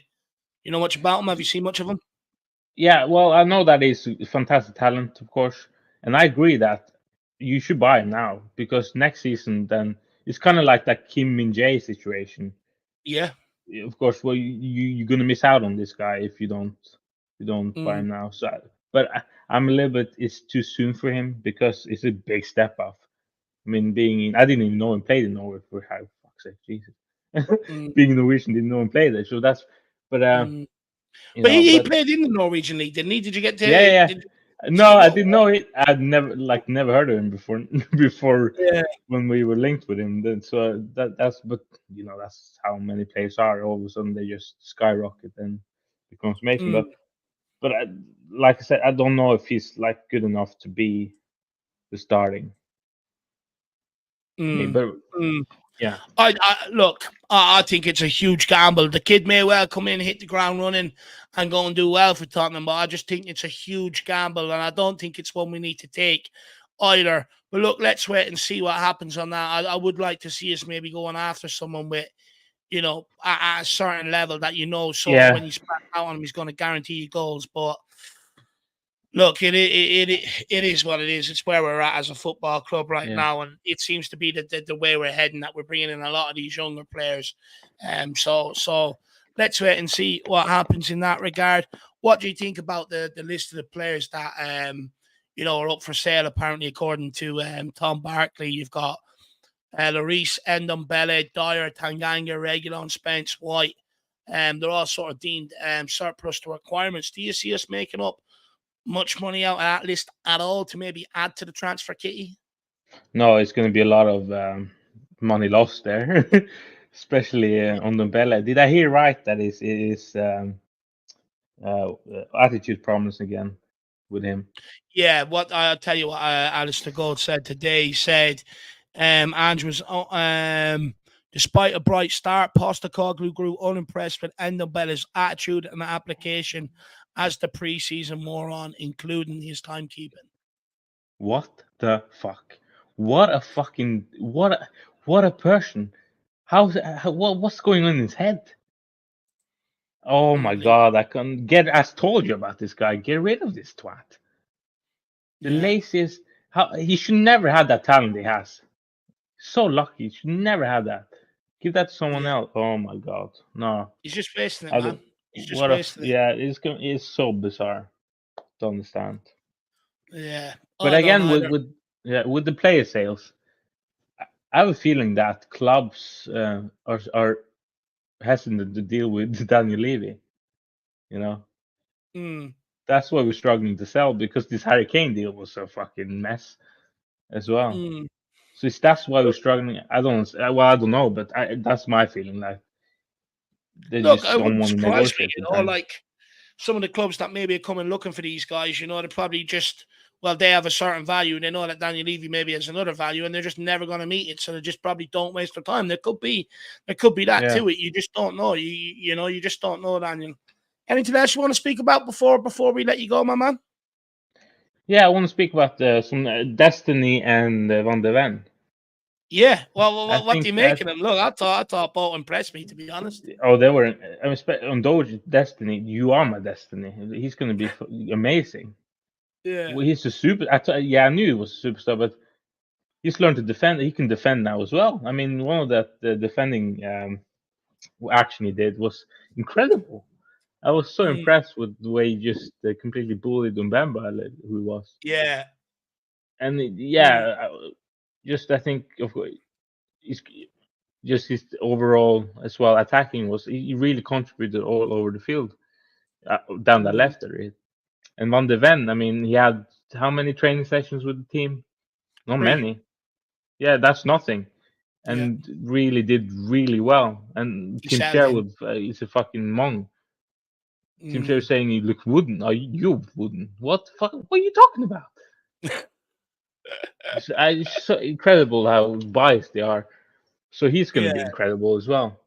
So, and also Emerson as well. I think that new role he has with shifting into midfield, it's going to be scary because that space we have down the right side they attacked was a lot, and he's going to need a lot of stamina for doing all that do back and forth. So I could see him getting a huge injury, like hamstring injury this season.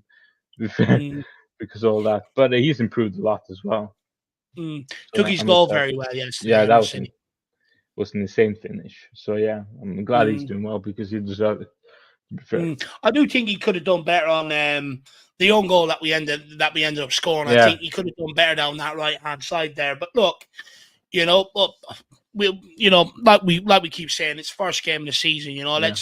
Let's give it a few more weeks before we start hammering on players for sure. But yeah, it's also Brentford away. Brentford have only lost twice at home last season. They're not a bad team at all, and they were scared of us at times because they were just completely behind. They didn't know almost so that little quality more, and that we would have won that game. If Harry Kane was playing, we would have won.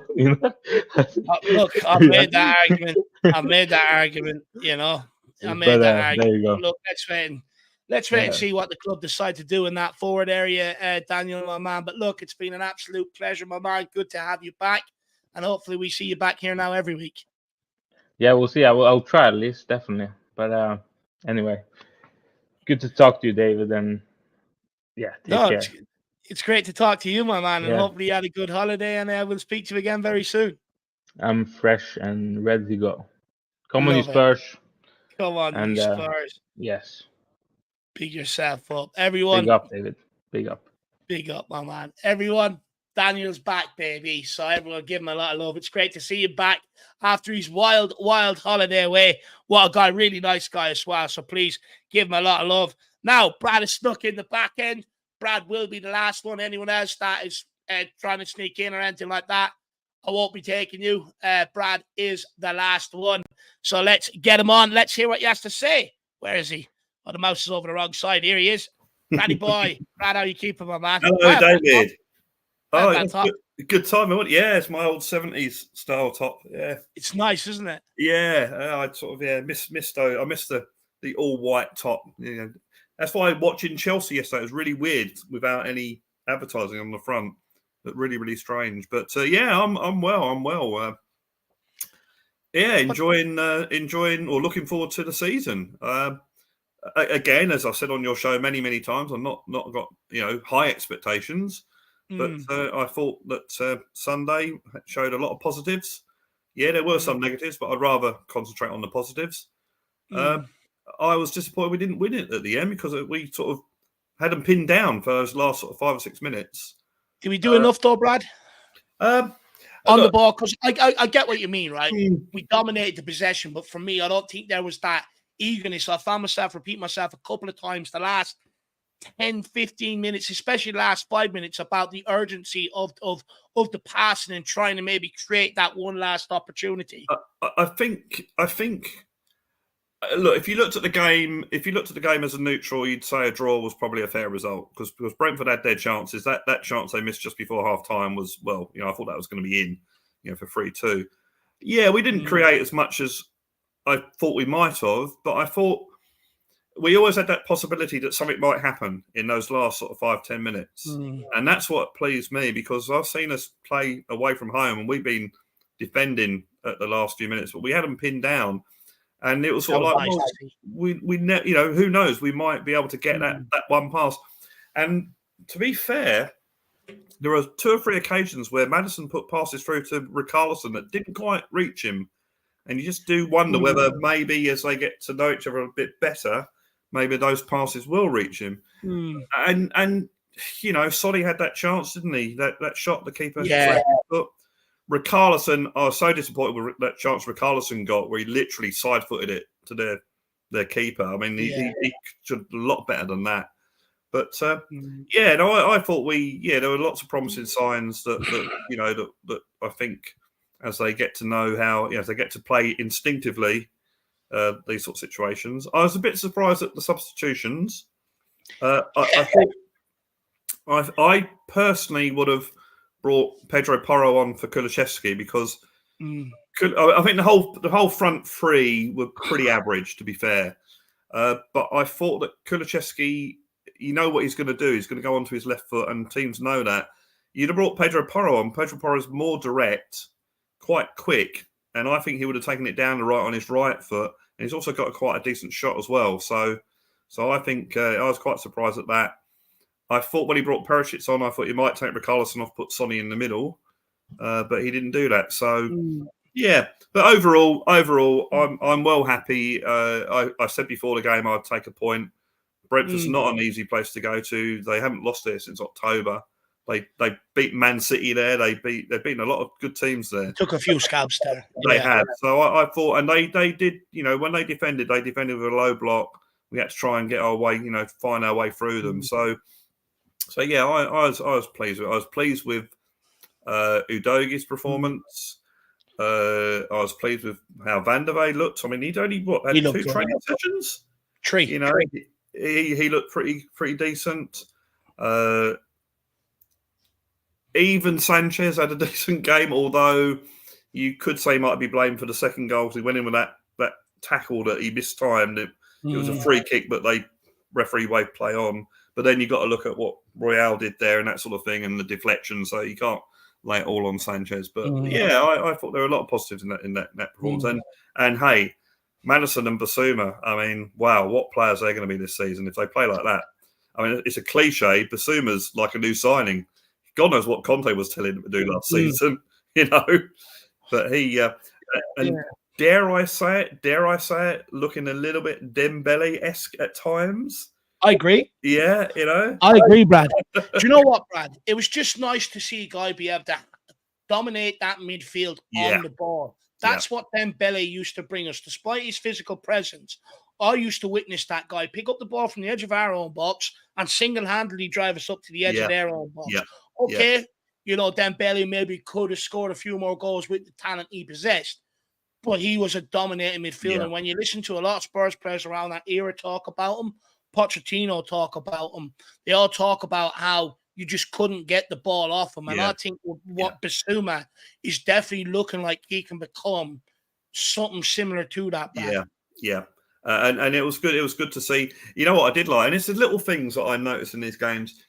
The last 5-10 minutes where the Brentford fans were getting on their own players' backs because we were pinning them down, And I thought we might, and it's not. I think a few people have said this, that I was worried that we might run out of legs in the second half just due to the fact that we haven't had much of a pre-season friendlies, that sort of thing. And Brentford was starting to get on top, and I thought, oh dear. But then we seemed to get ourselves back in the game and got it into their half.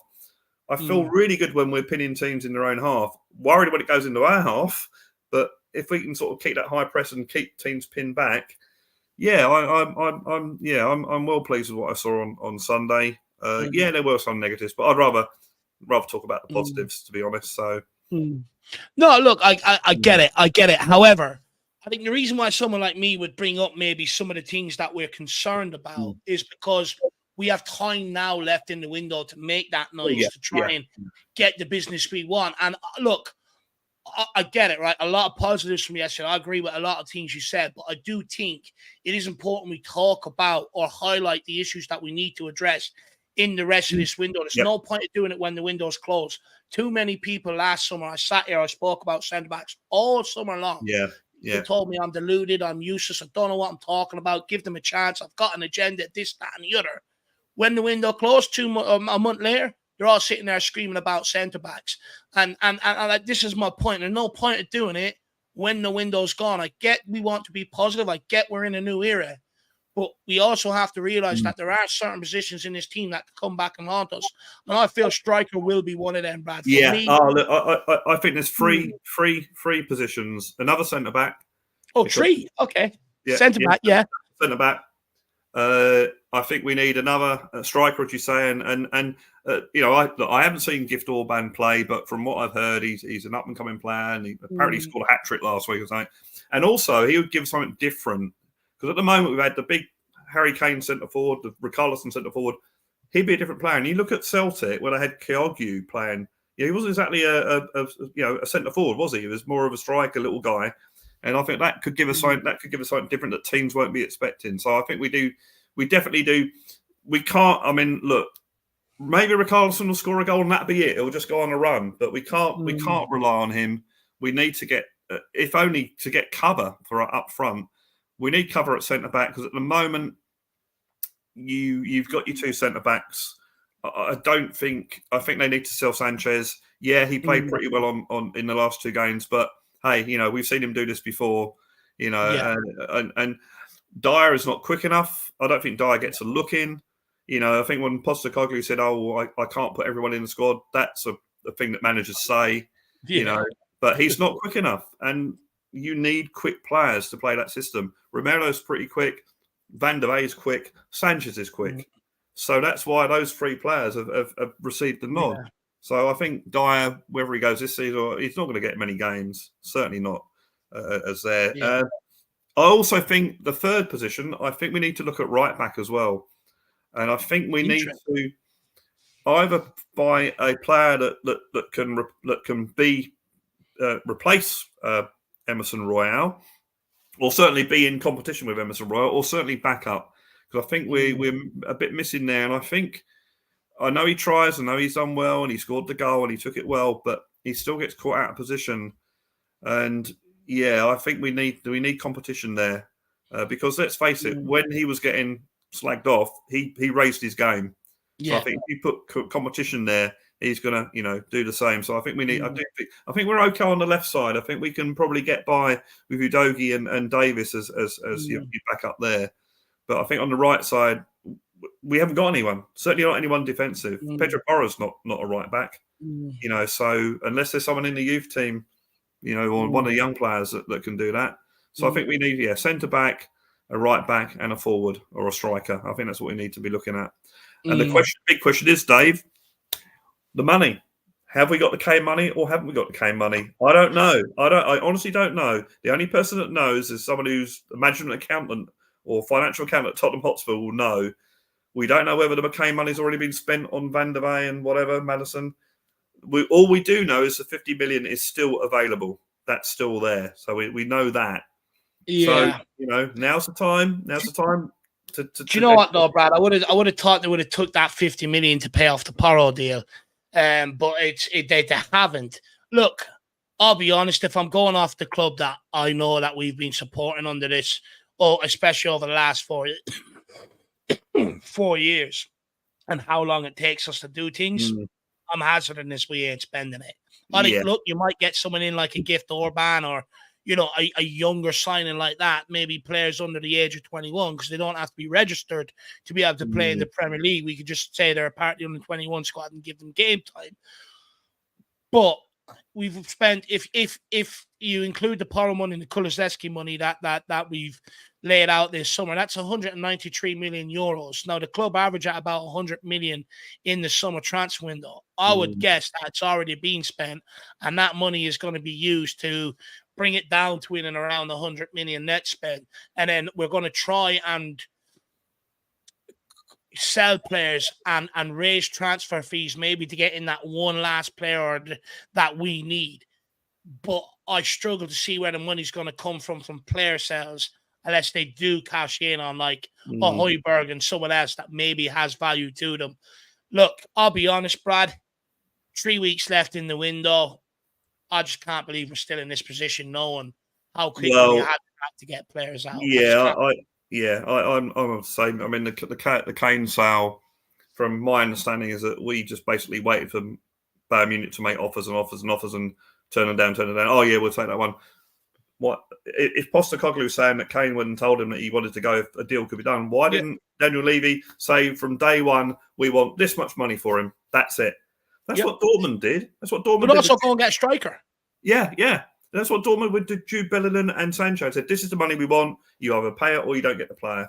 So if he'd have done that on day one, said we want this much money, who knows? Kane might have been sold. I didn't want to sell Harry Kane, don't be wrong, but he might have been sold 2 weeks ago. We could have prepared for the first game of the season. We could have brought in replacements. But as you know, that's not the way Tottenham Hotspur work. It's not the way that Daniel. And I'll tell you an interesting story I did hear on Friday. Yeah. And this is only speculation. This is only a theory.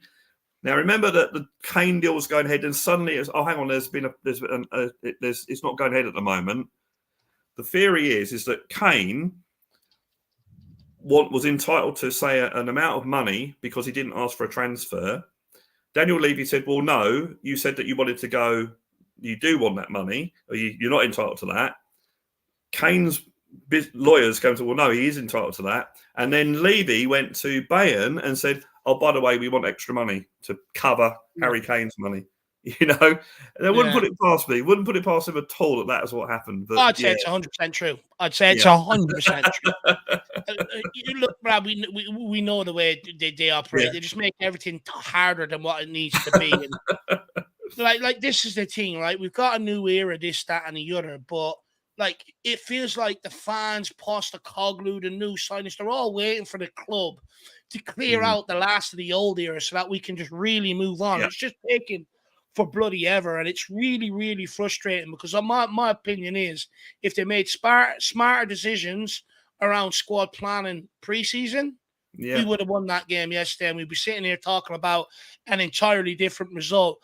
But look, Brad, I appreciate your time this afternoon, my man, and where can people find you? What's going on over there at Sofa Songs? Blue Sofa Songs, yes. If anyone doesn't know by now, it's my song channel. There's about 39, 40 songs on there. I like to write songs. I play all the instruments, record them, do videos. They're songs about feelings about things, about events. Some stuff that's a bit, not about anything. Some are good, some aren't. You be the judge. But yeah, please get over to Blue Sofa Songs, give it a look, share it, click the like, subscribe, all those sort of wonderful things. And yeah, thank you, David, for always letting me plug my channel. Of course, lad. I'm trying to release a song on the 4th Friday of every month now because I'm working now.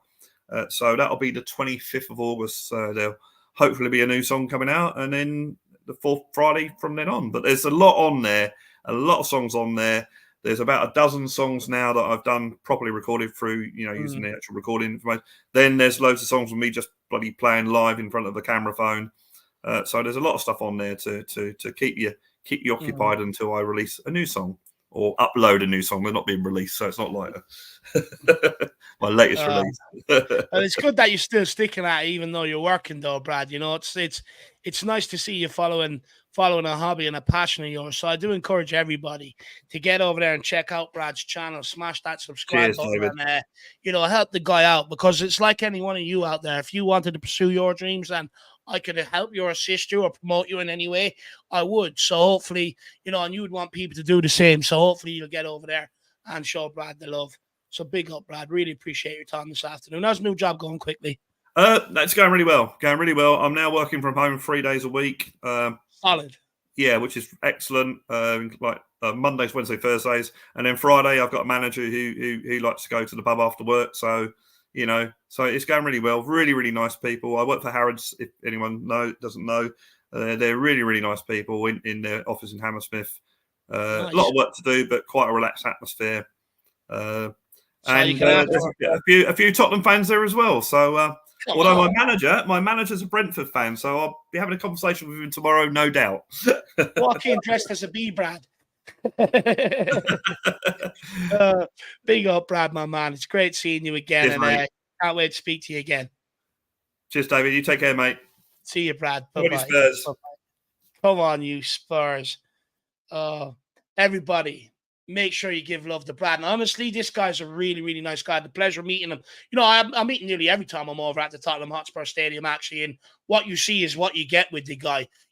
Actually, he looks a bit more intimidating in person, actually, so he does, than what he does over the camera. But honestly, the guy's a really, really nice guy, great guy. So please get over there and show him the love that he deserves. But look, guys, that's it from me this evening. Long day yesterday with all the match day content. Hopefully you're appreciating it all and you're enjoying it, which is the most thing. If you're not enjoying the content, let us know and we can start changing it up or whatever, But thank you, everybody who's decided to tune in over the last 2 days. It really does mean a lot. The fact that, you're tuning into all the shows we do, which we do a lot, the live chats, people helping with memberships, helping support the channel, same with super chats and absolutely everything else. Your support means the world to us, and thank you so much. If you want to check, if you want any more content on this channel, I done a little bit of a piece earlier on with Shawnee that we're going to continue to do once a week. Get behind that, get your comments in on future things you want us to discuss. Lots of positives to take into United game. Although the United game will be an entirely different proposition. So let's wait and see what we can do next week. If you are unhappy with the price of the tickets, I believe there's a protest before the United game. So if you have been affected by that, and you're over there, feel free to get down to that. I think the Trust have organised that. But look, that's it from me. Hopefully we will see you back here tomorrow. Go and enjoy the rest of your evenings. Thank you for tuning in. Come on, you Spurs. In Ange we trust. We never stop. Everywhere we go.